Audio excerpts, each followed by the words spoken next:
ಆತ್ಮೀಯರೇ, MS ಚಾನಲ್ಗೆ ಸುಸ್ವಾಗತ. MS ಚಾನಲನ್ನು ಸಬ್ಸ್ಕ್ರೈಬ್ ಮಾಡಿಕೊಳ್ಳಿ ಹಾಗೂ ಕೆಳಗೆ ಕಾಣುವ ಬೆಲ್ ಐಕನನ್ನು ಒತ್ತಿ ಎಲ್ಲ ವಿಡಿಯೋಗಳನ್ನು ನೋಡಿ ಆನಂದಿಸಿ. ಎಲ್ಲರಿಗೂ ಒಳಿತಾಗಲಿ, ಎಲ್ಲರಿಗೂ ಶುಭವಾಗಲಿ.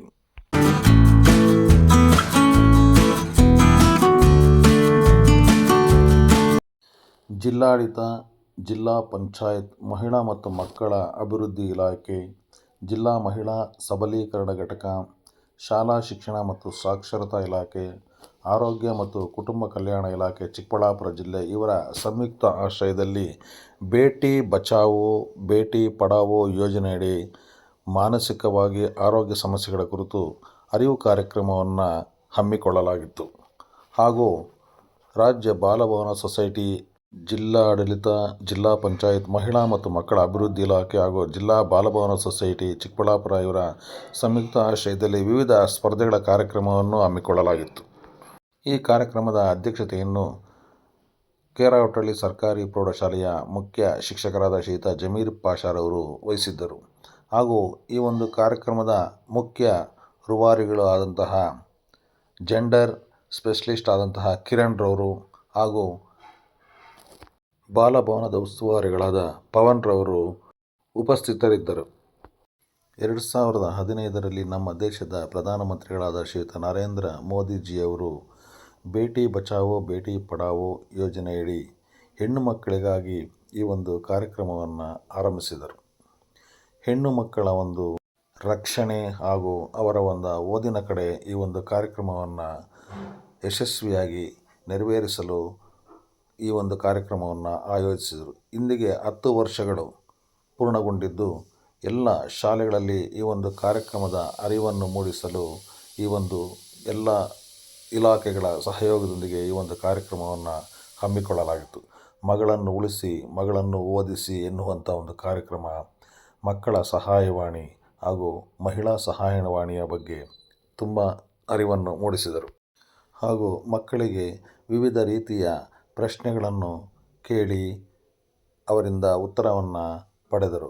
ಹಾಗೂ ನಂತರ ಅವರಿಗೆ ಪ್ರಶಸ್ತಿ ಪತ್ರಗಳೊಂದಿಗೆ ಬಹುಮಾನಗಳನ್ನು ಕೂಡ ನೀಡಿದರು.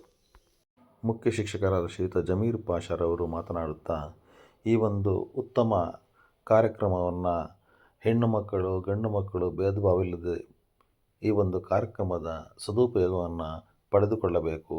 ಹಾಗೂ ಮಹಿಳಾ ಮತ್ತು ಮಕ್ಕಳ ಕಲ್ಯಾಣ ಇಲಾಖೆ, ಜಿಲ್ಲಾ ಮಹಿಳಾ ಸಬಲೀಕರಣ ಘಟಕ, ಶಾಲಾ ಶಿಕ್ಷಣ ಮತ್ತು ಸಾಕ್ಷರತಾ ಇಲಾಖೆ, ಆರೋಗ್ಯ ಮತ್ತು ಕುಟುಂಬ ಕಲ್ಯಾಣ ಇಲಾಖೆಯಿಂದ ಇವತ್ತು ನಮ್ಮ ಒಂದು ಶಾಲೆಯಲ್ಲಿ ಕಾರ್ಯಕ್ರಮವನ್ನು ಆಯೋಜನೆ ಮಾಡಲಾಗಿದೆ. ಈ ಕಾರ್ಯಕ್ರಮ ಬಹಳ ಒಂದು ಹರ್ಷೋದ್ಗಾರದಿಂದ ಚೆನ್ನಾಗಿ ನಡೀಬೇಕು ಅನ್ನೋ ಒಂದು ಕಾರಣಕ್ಕೆ ಒಂದು ಪ್ರಾರ್ಥನೆಯನ್ನು ಮಾಡಲಿದ್ದಾರೆ ಸೌಜನ್ಯ ಮತ್ತು ಸಂಗಡಿಗರು. ಉತ್ತಮ ರೀತಿಯಲ್ಲಿ ತಮ್ಮ ಕಾಲ ಮೇಲೆ ತಾವು ನಿಂತುಕೊಳ್ಳಬೇಕೆಂಬುದೇ ಈ ಒಂದು ಕಾರ್ಯಕ್ರಮದ ಒಂದು ಸದುದ್ದೇಶ ಎಂದು ಅವರು ತಿಳಿಸಿದರು. ಈ ಒಂದು ಕಾರ್ಯಕ್ರಮದಲ್ಲಿ ಪ್ರೌಢಶಾಲಾ ಸಹ ಶಿಕ್ಷಕರ ಸಂಘದ ಅಧ್ಯಕ್ಷರಾದ ಮಂಜುನಾಥ್ ರವರು ಉಪಸ್ಥಿತರಿದ್ದರು. ಹಾಗೂ ಶಾಲೆಯ ಎಲ್ಲ ಶಿಕ್ಷಕರು ಉಪಸ್ಥಿತರಿದ್ದರು. ಕಾರ್ಯಕ್ರಮದ ಸ್ವಾಗತವನ್ನು ರಘುನಾಥ್ ರೆಡ್ಡಿಯವರು ನಡೆಸಿಕೊಟ್ಟರು. ತನುಶ್ರೀ ಹಾಗೂ ತಂಡದವರು ಪ್ರಾರ್ಥಿಸಿದರು. ಶಿಕ್ಷಕಿಯರಾದ ಹೀನಾ ಕೌಸರ್ ಅವರು ವಂದಿಸಿದರು. ಇಡೀ ಕಾರ್ಯಕ್ರಮವನ್ನು ರಘುನಾಥ್ ರೆಡ್ಡಿಯವರು ನಡೆಸಿಕೊಟ್ಟರು. ಮಹಿಳಾ ಮತ್ತು ಮಕ್ಕಳ ಕಲ್ಯಾಣ ಇಲಾಖೆ, ಜಿಲ್ಲಾ ಮಹಿಳಾ ಸಬಲೀಕರಣ ಘಟಕ, ಶಾಲಾ ಶಿಕ್ಷಣ ಮತ್ತು ಸಾಕ್ಷರತಾ ಇಲಾಖೆ, ಆರೋಗ್ಯ ಮತ್ತು ಕುಟುಂಬ ಕಲ್ಯಾಣ ಇಲಾಖೆಯಿಂದ ಇವತ್ತು ನಮ್ಮ ಒಂದು ಶಾಲೆಯಲ್ಲಿ ಕಾರ್ಯಕ್ರಮವನ್ನು ಆಯೋಜನೆ ಮಾಡಲಾಗಿದೆ. ಈ ಕಾರ್ಯಕ್ರಮ ಬಹಳ ಒಂದು ಹರ್ಷೋದ್ಗಾರದಿಂದ ಚೆನ್ನಾಗಿ ನಡೀಬೇಕು ಅನ್ನೋ ಒಂದು ಕಾರಣಕ್ಕೆ ಈ ಒಂದು ಪ್ರಾರ್ಥನೆಯನ್ನು ಮಾಡಲಿದ್ದಾರೆ ಸೌಜನ್ಯ ಮತ್ತು ಸಂಗಡಿಗರು.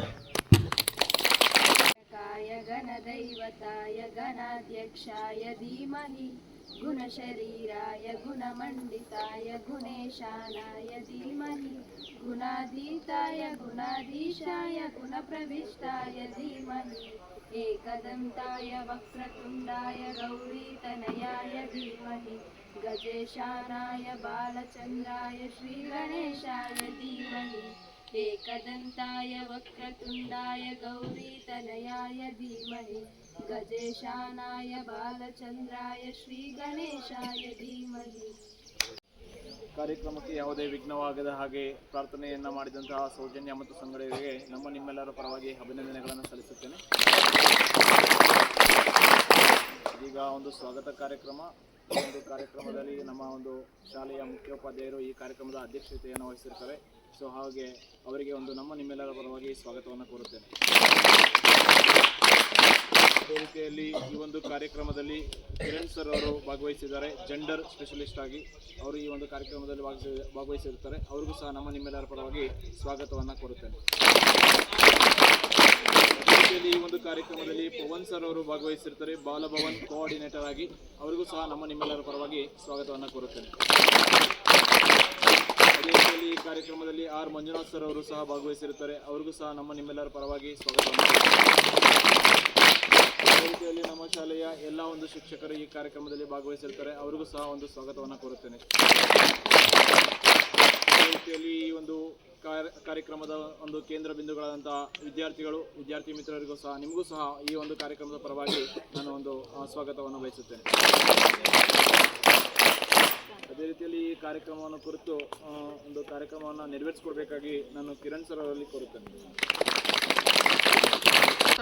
ಮಾತಾಡೋದು ಕೇಳಿಸುತ್ತಾ ವಾಯ್ಸು? ಮೈಕೇನು ಬಿಡಲ್ಲ? ಬೇಟಿ ಬಚಾವೋ ಬೇಟಿ ಪಡಾವೋ ಅರ್ಥ ಏನಂಗೆ ಗೊತ್ತಾ? ಬೇಟಿ ಬಚಾವೋ ಬೇಟಿ ಪಡಾವೋ ಅಂತ ಗೊತ್ತಿಲ್ವಾ? ನಿಮ್ಮ ಟೀಚರ್ಸ್ ಎಲ್ಲ ಹೇಳ್ತಾ ಇರ್ತಾರೆ. ಬೇಟಿ ಅಂದ್ರೆ ಏನು? ಅಲ್ಲೇ ಕ್ವಶನ್ ಅಲ್ಲ ಐತೆ, ಆನ್ಸರ್ ಅಲ್ಲ ಐತೆ. ಬೇಟಿ ಅಂದ್ರೆ ಹೆಣ್ಮಗು. ನಿಂತ್ಕೊಂಡು ಹೇಳಿ ಬೇಗ.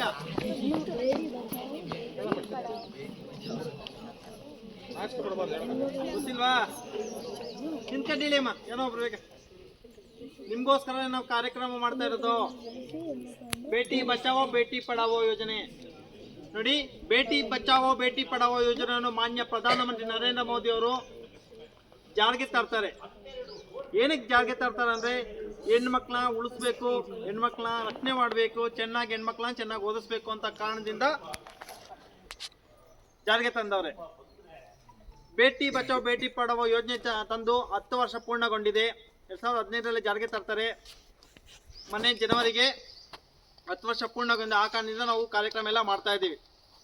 ನೋಡಿ, ಬೇಟಿ ಬಚಾವೋ ಬೇಟಿ ಪಡಾವೋ ಮಾಡಿರೋ ಕಾರಣದಿಂದನೇ ನಿಮಗೆ ಬೇಟಿ ಅಂದ್ರೆ ಯಾರು ಹೇಳಿ? ಹೆಣ್ಮಕ್ಳು.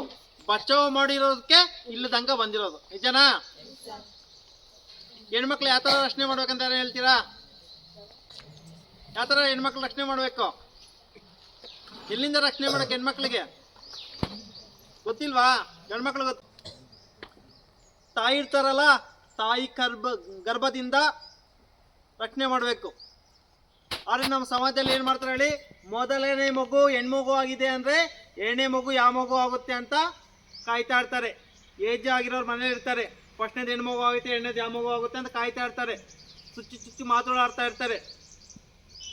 ಆ ಥರ ಎಲ್ಲ ದಯವಿಟ್ಟು ಗಂಡ್ಮಕ್ಳು ಹೆಣ್ಮಕ್ಳು ಅಂತ ಭೇದ ಭಾವ ಮಾಡೋಕ್ಕೆ ಹೋಗ್ಬಾರ್ದು. ಏನಕ್ಕೆ ಕೇಳ್ತಾ ಇದೆ ಅಂದರೆ, ಗಂಡ್ಮಕ್ಳು ಹೆಣ್ಮಕ್ಳು ಒಂದೇ. ನೀವು ಯಾರನ್ನಾಗಲಿ ಇರ್ಬೋದು, ತಾಯಿ ಆಗಿರ್ತಾರೆ, ಗರ್ಭಿಣಿ ಆಗಿರ್ತಾರೆ, ಫಸ್ಟ್ನೇ ಮಗು ಹೆಣ್ಮಗು, 2ನೇ ಮಗು ಯಾವ ಮಗು ಆಗುತ್ತೆ ಅಂತ ಯಾರನ್ನಾಗಲಿ ಸ್ಕ್ಯಾನಿಂಗ್ ಸೆಂಟರ್ಗೆ ಹೋಗೋದು, ಸ್ಕ್ಯಾನಿಂಗ್ ಸೆಂಟರ್ ಯಾವ ಮಗು ಅಂತ ತಿಳ್ಕೊಳೋದಾಗಿರ್ಬೋದು, ಇಲ್ಲ ನಾವು ವಿಚಾರಣೆ ಮಾಡೋದಾಗಿರ್ಬೋದು, ಯಾರನ್ನ ಸ್ಟಾಫ್ ನರ್ಸ್ ಯಾರನ್ನ ಗೊತ್ತಿರ್ತಾರೆ, ಯಾರನ್ನ ಆಶಾ ವರ್ಕರ್ ಗೊತ್ತಿರ್ತಾರೆ, ಯಾರನ್ನ ತಂದೆ ತಾಯಿ ಆಗಿರ್ಬೋದು, ಮಾವಂದ್ರಾಗಿರ್ಬೋದು, ಆ ಥರ ಕರ್ಕೊಂಡು ಹೋಗೋದು. ಯಾರು ಕರ್ಕೊಂಡು ಹೋಗಿರ್ತಾರೋ ಅವ್ರ ಮೇಲೆ ತಿರುಗಿ ಸ್ಕ್ಯಾನಿಂಗ್ ಸೆಂಟ್ರಲ್ಲಿ ಸ್ಕ್ಯಾನಿಂಗ್ ಮಾಡಿರ್ತಾರೆ, ಅವ್ರ ಮೇಲೆ ಸಮೇತ ಅಪರಾಧ ಆಗುತ್ತೆ. ಸ್ಕ್ಯಾನಿಂಗ್ ಏನಕ್ಕೋಸ್ಕರ ಇರೋದು ಗೊತ್ತಾ? ಸ್ಕ್ಯಾನಿಂಗ್ ಏನಕ್ಕೆ ಮಾಡೋದು? ಯಾವ ಮಗು ಅಂತ ಗೊತ್ತಾಗುತ್ತೆ. ಮಗುವಿನ ಬೆಳವಣಿಗೆ ಬಗ್ಗೆ ನೋಡಿ, ಸ್ಕ್ಯಾನಿಂಗ್ ಅನ್ನೋದು ಮಗುವಿನ ಬೆಳವಣಿಗೆ ಯಾವ ಹಂತದಲ್ಲಿದೆ, ಕೇಳಿಸ್ಕೊಳ್ಳಿ, ಯಾವ ಹಂತದಲ್ಲಿದೆ, ಅದು ಚೆನ್ನಾಗೈತಾ ಇಲ್ವೋ ನೋಡಿ. ಸ್ಕ್ಯಾನಿಂಗ್ ಆರೋಗ್ಯ ದೃಷ್ಟಿಯಿಂದ ಸ್ಕ್ಯಾನಿಂಗ್ ಮಾಡೋದು. ಅದಕ್ಕೆ ಕೆಲವ್ರು ಏನು ಮಾಡ್ತಾರೆ ಗೊತ್ತಾ? ಮೊದಲೇ ಮಗು ಹೆಣ್ಮಗು ಐತೆ, 2ನೇದು ಯಾವ ಮಗು ಐತೆ, ಸ್ಕ್ಯಾನಿಂಗ್ ಸೆಂಟರ್ ದಯವಿಟ್ಟು ಹೋಗೋಕೆ ಹೋಗ್ಬಾರ್ದು. ಆ ಥರ ದುರುಪಯೋಗ ಮಾಡೋಕೆ, ಲಿಂಗ ಆಯ್ಕೆ ನಿಷೇಧ ಮಾಡಬೇಕು ಅಂತ PCPNDT ಆಕ್ಟ್ ಜಾರಿಗೆ ತಂದವ್ರೆ. PCPNDT ಆಕ್ಟ್ ಅಂದರೆ ಪ್ರಸವ ಪೂರ್ವ ಮತ್ತು ಪ್ರಸವ ನಂತರ ಲಿಂಗ ಆಯ್ಕೆ ಮಾಡಂಗಿಲ್ಲ. ನಮ್ಗೆ ಈ ಮಗುನೇ ಬೇಕು, ಆ ಮಗುನೇ ಬೇಕು ಅಂತ ದಯವಿಟ್ಟು ಹೇಳಂಗಿಲ್ಲ. ಯಾರನ್ನ ನಿಮ್ಮ ಮನೆಯಲ್ಲಾಗಿರ್ಬೋದು ಆ ಥರ ಏನಾರು ಮಾಡಿದ್ರೆ ಈ ಥರ ತೊಂದರೆ, ಹೆಣ್ಣಿಗೆ ತೊಂದರೆ ಮಾಡ್ತಾರೆ. ಮೊದಲೇದು ಹೆಣ್ಮಗು, 2ನೇದು ಯಾವ ಮಗು ಆಗುತ್ತೆ ಅಂತ ಏನಾರ ನೀವು ತೊಂದರೆ ಮಾಡ್ತಾ ಇದ್ರೆ ಮಹಿಳಾ ಸಹಾಯವಾಣಿತೆ 181ಗೆ ಕರೆ ಮಾಡ್ಬೋದು. ಆಯಿತಾ? ನೋಡಿ, ನಮ್ಮ ಇಲಾಖೆಯಲ್ಲಿ ಬೇಟಿ ಬಚಾವೋ ಬೇಟಿ ಪಡಾವೋ ಅಂತ ಯೋಜನೆ ಐತೆ. ಆ ಯೋಜನೆಯಲ್ಲಿ ಏನಕ್ಕೆ ಅಂದ್ರೆ ನಾವೇ ಪ್ರಧಾನಮಂತ್ರಿ ನರೇಂದ್ರ ಮೋದಿ ಅವರು ಒಂದು ಯೋಜನೆ ಮಾತೃವಂದನೆ ಯೋಜನೆ ಅಂದರೆ ಜಾರಿಗೆ ತಂದ ನಮ್ಮ ಇಲಾಖೆಯಲ್ಲಿ. ಮೊದಲನೇ ಮಗು ಯಾವ ಮಗು ಆಗಿರೋ ಸಮೇತ 5,000 ರೂಪಾಯಿ ಕೊಡ್ತೀವಿ. ಎರಡನೇ ಮಗು ಹೆಣ್ಮಗುನೇ ಆಗಿದ್ರೆ 6,000 ರೂಪಾಯಿ ಕೊಡ್ತೀವಿ. ಏನಕ್ಕೆ ಹೇಳಿ? ಹೆಣ್ಮಕ್ಳ ಉಳಿಸ್ಬೇಕು, ಹೆಣ್ಮಕ್ಳನ್ನ ರಕ್ಷಣೆ ಮಾಡಬೇಕು, ಹೆಣ್ಮಕ್ಳು ಚೆನ್ನಾಗಿ ಓದಿಸ್ಬೇಕು ಅಂತ ಕಾರಣದಿಂದ ನಾವು ಮಾತೃವಂದನಾ ಸ್ಕೀಮ್ಸ್ ಎಲ್ಲ ತಂದಿದ್ದೀವಿ. ಭಾಗ್ಯಲಕ್ಷ್ಮಿ ಸ್ಕೀಮ್ ಗೊತ್ತಾ? ಎಲ್ಲ ಮಾಡ್ತಿದ್ದೀರಾ? ಕೆಲವೊಂದು ನೋಡಿ, ಎಲ್ಲ ಇಲಾಖೆಗಳು, ಮಹಿಳಾ ಮತ್ತು ಮಕ್ಕಳ ಅಭಿವೃದ್ಧಿ ಇಲಾಖೆ, ಆರೋಗ್ಯ ಇಲಾಖೆ, ಶಾಲಾ ಮತ್ತು ಶಿಕ್ಷಣ ಇಲಾಖೆ, 3 ಇಲಾಖೆಗಳು ಸೇರ್ಕೊಂಡಾಗ ಒಂದು ಒಬ್ಬ ಆದರ್ಶ ವ್ಯಕ್ತಿಯನ್ನಾಗಿ ಮಾಡೋಕ್ಕೆ ಸಾಧ್ಯ ಆಗುತ್ತೆ. ಮಕ್ಕಳಿಗೆ ನೋಡಿ ಒಳ್ಳೆ ದೃಷ್ಟಿಕೋನದಲ್ಲಿ ಬೆಳೆಸಬೇಕಾಗುತ್ತೆ. ಮಕ್ಕಳ ಸಹಾಯಣೆ ಅಂತ ಗೊತ್ತಾ ಎಲ್ಲರಿಗೂ? ಏನ್ ಹೇಳಿ? ಮಹಿಳೆಯರದಲ್ಲ, ಮಕ್ಕಳದು. ಅದು ರಿವರ್ಸ್ ಮಾಡೋದೇ 8, 9, 10. ಅತಿ ಮುಖ್ಯವಾಗಿ ಬೇಕಾಗಿರೋದು ಟೀನೇಜ್ ಮಕ್ಕಳಿಗೆ ರಕ್ಷಣೆ ಬೇಕಾಗಿರೋದು. ಹೇಳಿ, ಟೀನೇಜು ನೀವು ಸಮೇತ ಹದಿಹರೆಯರಿರ್ತೀರಾ. ಯಾವುದೇ ರೀತಿ ಆಮಿಷಗಳಿಗೆ ಬಲಿಯಾಗಬೇಡಿ. ನಡ್ಕೊಂಡು ಎಷ್ಟು ಜನ ಬರ್ತೀರಾ? ಅಲ್ಲಿ ಬಸ್ಸಿಗೆ ಬರ್ತೀಯಲ್ಲ, ಅಲ್ಲಿಂದ ಸ್ವಲ್ಪ ದೂರ ನಡೀತೀರ ಅಷ್ಟೇ. ನಡ್ಕೊಂಡ್ ಬರ್ತಾ ಇರ್ತೀರಾ, ಯಾರನ್ನ ಒಬ್ರು ಡ್ರಾಪ್ ಕೊಡಕ್ ಬರ್ತಾರೆ. ಡ್ರಾಪ್ ಕೊಡಕ್ ಬಂದ್ರೆ ದಯವಿಟ್ಟು ಒಂದು ದಿನ ಕೊಟ್ರೆ ಪರವಾಗಿಲ್ಲ, ಅವನು ಪದೇ ಪದೇ ಬಂದು ಫಾಲೋ ಮಾಡ್ಕೊಂಡು ಡ್ರಾವ್ ನಮ್ಮ ಸ್ಕೂಲ್ ಹತ್ರ ಬಿಡ್ತೀನಿ ಅಂತ ದಯವಿಟ್ಟು ಯಾರು ಹೋಗಕ್ ಹೋಗ್ಬೇಡಿ. ಆಟೋದಲ್ಲಿ ಬರ್ತಾ ಇರ್ತೀರಾ, ಬಸ್ಸಲ್ಲಿ ಬರ್ತಾ ಇರ್ತೀರಾ, ನೀವು ಚಾರ್ಜ್ ಕೊಡಕ್ ಹೋಗ್ತೀರಾ. ಚಾರ್ಜ್ ಕೊಡಕ್ ಹೋದಾಗ ಅವ್ರು ಇಸ್ಕೊಳಲ್ಲ. ನೀವೇನ ಅಣ್ಣ ಇಸ್ಕೊಂಡಿಲ್ಲ, ಚಾರ್ಜ್ ನನಗೆ ಉಳಿತು, ಏನಾನ ತಿನ್ನೋಣ ಪಾನಿಪುರಿ ಗೋಬಿ ಅಂತ ನೀವೇನೋ ಯೋಚನೆ ಮಾಡಿ, ನಾವು ಇಂಥ ದೃಷ್ಟಿಕೋನನೇ ಬೇರೆ ಇರುತ್ತೆ. ಅವರು ನೋಡಿ, ಮಕ್ಕಳಿಗೆ, ಟೀನೇಜ್ ಮಕ್ಕಳಿಗೆ ಏನು ಇಷ್ಟ, ಆಕಾಂಕ್ಷೆ ಎಲ್ಲ ತಿಳ್ಕೊಳ್ಳೋದಕ್ಕೆ ಅವರು ನಿಮ್ಗೇನು ಇಷ್ಟ ಅಂತ ಅದೆಲ್ಲ ಕೊಡ್ಸೋದೆಲ್ಲ ಪ್ರಯತ್ನ ಮಾಡ್ತಾ ಇರ್ತಾರೆ. ಪೋಕ್ಸೋ ನೋಡೋ ಪ್ರಕರಣಗಳು ಜಾಸ್ತಿ ಆಗ್ತಾ ಇದೆ. ಪೋಕ್ಸೋ ಕಾಯ್ದೆ ಬಗ್ಗೆ ಎಲ್ಲರಿಗೂ ಗೊತ್ತಾ? ಏನ ಹೇಳ್ತೀರಾ? ಪೋಕ್ಸೋ ಅಂದ್ರೆ ಏನು ಅಂತ? ಪೋಕ್ಸೋ ಯಾರಿಗೋಸ್ಕರ ಇರೋದು? ಯಾರು ಹೇಳಿದ್ದು? ಪೋಕ್ಸೋ ಕಾಯ್ದೆ ಇರೋದು ಬರೀ ಹೆಣ್ಮಕ್ಳಿಗೋಸ್ಕರ ಅಲ್ಲ. ಪೋಕ್ಸೋ ಕಾಯ್ದೆ ಇರೋದು 18 ವರ್ಷದ ಕೆಳಗಿರ್ತಾರಲ್ಲ ಮಕ್ಕಳು. ನೀವೆಲ್ಲ ಯಾರು ಹೇಳಿ? ಮಕ್ಕಳು. ಮಕ್ಕಳ ರಕ್ಷಣೆಗಾಗಿರೋದು. ಪೋಕ್ಸೋ ಅಂದ್ರೆ the protection of children from sexual offences act ಅಂತ 2012ರಲ್ಲಿ ಜಾರಿಗೆ ತರ್ತಾರೆ. 18 ವರ್ಷ ಕೆಳಗೆ ಯಾವ ಮಗುವನ್ನಾಗಿರ್ಬೋದು, ಹೆಣ್ಣು ಮಗು ಆಗಿರ್ಬೋದು, ಗಂಡು ಮಗು ಆಗಿರ್ಬೋದು, ಅವ್ರ ರಕ್ಷಣೆಗೋಸ್ಕರ. ಕನ್ನಡದಲ್ಲಿ ಮಕ್ಕಳ ಮೇಲಿನ ಲೈಂಗಿಕ ದೌರ್ಜನ್ಯ ತಡೆ ಮತ್ತು ಸಂರಕ್ಷಣೆ ಕಾಯ್ದೆ ಅಂತ 2012ರಲ್ಲಿ ಜಾರಿಗೆ ತರ್ತಾರೆ. ಆಯ್ತಾ? ಪೋಕ್ಸೋ ರೀತಿಯಲ್ಲಿ 3 ಕಡೆ ಯಾರು ಬೇಕಾದ್ರೂ ಸ್ಪರ್ಶ ಮಾಡ್ಬೋದು. ಗುಟ್ಟೆಚ್ ಬಗ್ಗೆ ಗೊತ್ತಾ? ಗುಟ್ಟೆಚ್ ಸುರಕ್ಷಿತ ಸ್ಪರ್ಶ ಅಂತಾರೆ ಕನ್ನಡದಲ್ಲಿ. ಗೊತ್ತಾ? ಗೊತ್ತಿಲ್ವಾ? ಕೇಳಿ, ಗೊತ್ತಿದ್ರೆ ಹೇಳ್ಬೇಕು. ಯಾರಾದ್ರೂ ಒಬ್ರು ಎದ್ದೊಳಮ್ಮ, ನೀನೇ ಗುಟ್ಟ ಚಳಮ ಎದ್ದೊಳ. ಗುಟ್ಟೆಚ್ ಅಷ್ಟು ನಂಗೆ ಬ್ಯಾಡ್, ನಾವು ಕೇಳಲ್ಲ. ಎದ್ದೊಳಮ್ಮ ಪುಟ, ನೀನೇ ತಲೆ ಬಗ್ಸ್ಕೊಂಡಿದ್ದೀಯಲ್ಲ. ನಿಮ್ಮ ನೋಡಿ, ಪ್ರತಿ ಶಾಲೆಯಲ್ಲೂ ಸಮೇತ ಹೆಣ್ಣು ಸುರಕ್ಷತಾ ಸಮಿತಿ ಅಂತ ಇರುತ್ತೆ. ಅದರಲ್ಲಿ ನಿಮ್ಮ ಟೀಚರ್ಸ್, ಲೇಡೀಸ್ ಟೀಚರ್ಸ್ ಎಲ್ಲ ಹೇಳ್ತಾ ಇರ್ತಾರೆ. ನಾವೇನು ಅನ್ಕೋಬೋದು, ನಾವು ಎಲ್ಲ HMS ಪ್ರತಿಯೊಬ್ಬರಿಗೆ ಎಲ್ಲರಿಗೂ ಹೇಳ್ತಾ ಇರ್ತೀವಿ. ಹಂಗೆ ಹೇಳಿದಾಗ ನಾವು ಹೇಳ್ಕೊಟ್ಟಿಲ್ಲ ಟೀಚರ್ಸ್, ನಾವು ಅನ್ಕೊಂತೀವಿ. ಅಮ್ಮ ಎದ್ದೋಳಮ್ಮ ನೀನೆ. ಯಾರೋ ಒಬ್ರು ನಿಂತ್ಕೊಂಡು ಹೇಳಿ ಬೇಗ. ಟೀಚರ್ಸ್ ಏನು ಹೇಳ್ಕೊಟ್ಟಿಲ್ವಾ? ಹೇಳಿರ್ತಾರೆ ಪ್ರತಿಯೊಬ್ರು. ನಾಚಿಕೆ ಪಡಬಾರ್ದು ಇವೆಲ್ಲ. ಗುಟ್ಟೆಚ್ ಮಾತ್ರ ನೋಡಿ ಎಲ್ಲರಿಗೂ ಗೊತ್ತಾಗಬೇಕು. ಎದ್ದೋಳಮ್ಮ ನೀನೇ ಎದ್ದೋಳ. ಎದ್ದೋಳಪ್ಪ. ಯಾರನ್ನೊಬ್ರು ಬಾಯ್ತು. ನಿತಿನ್ ಯಾರಪ್ಪ? ನಿತಿನ್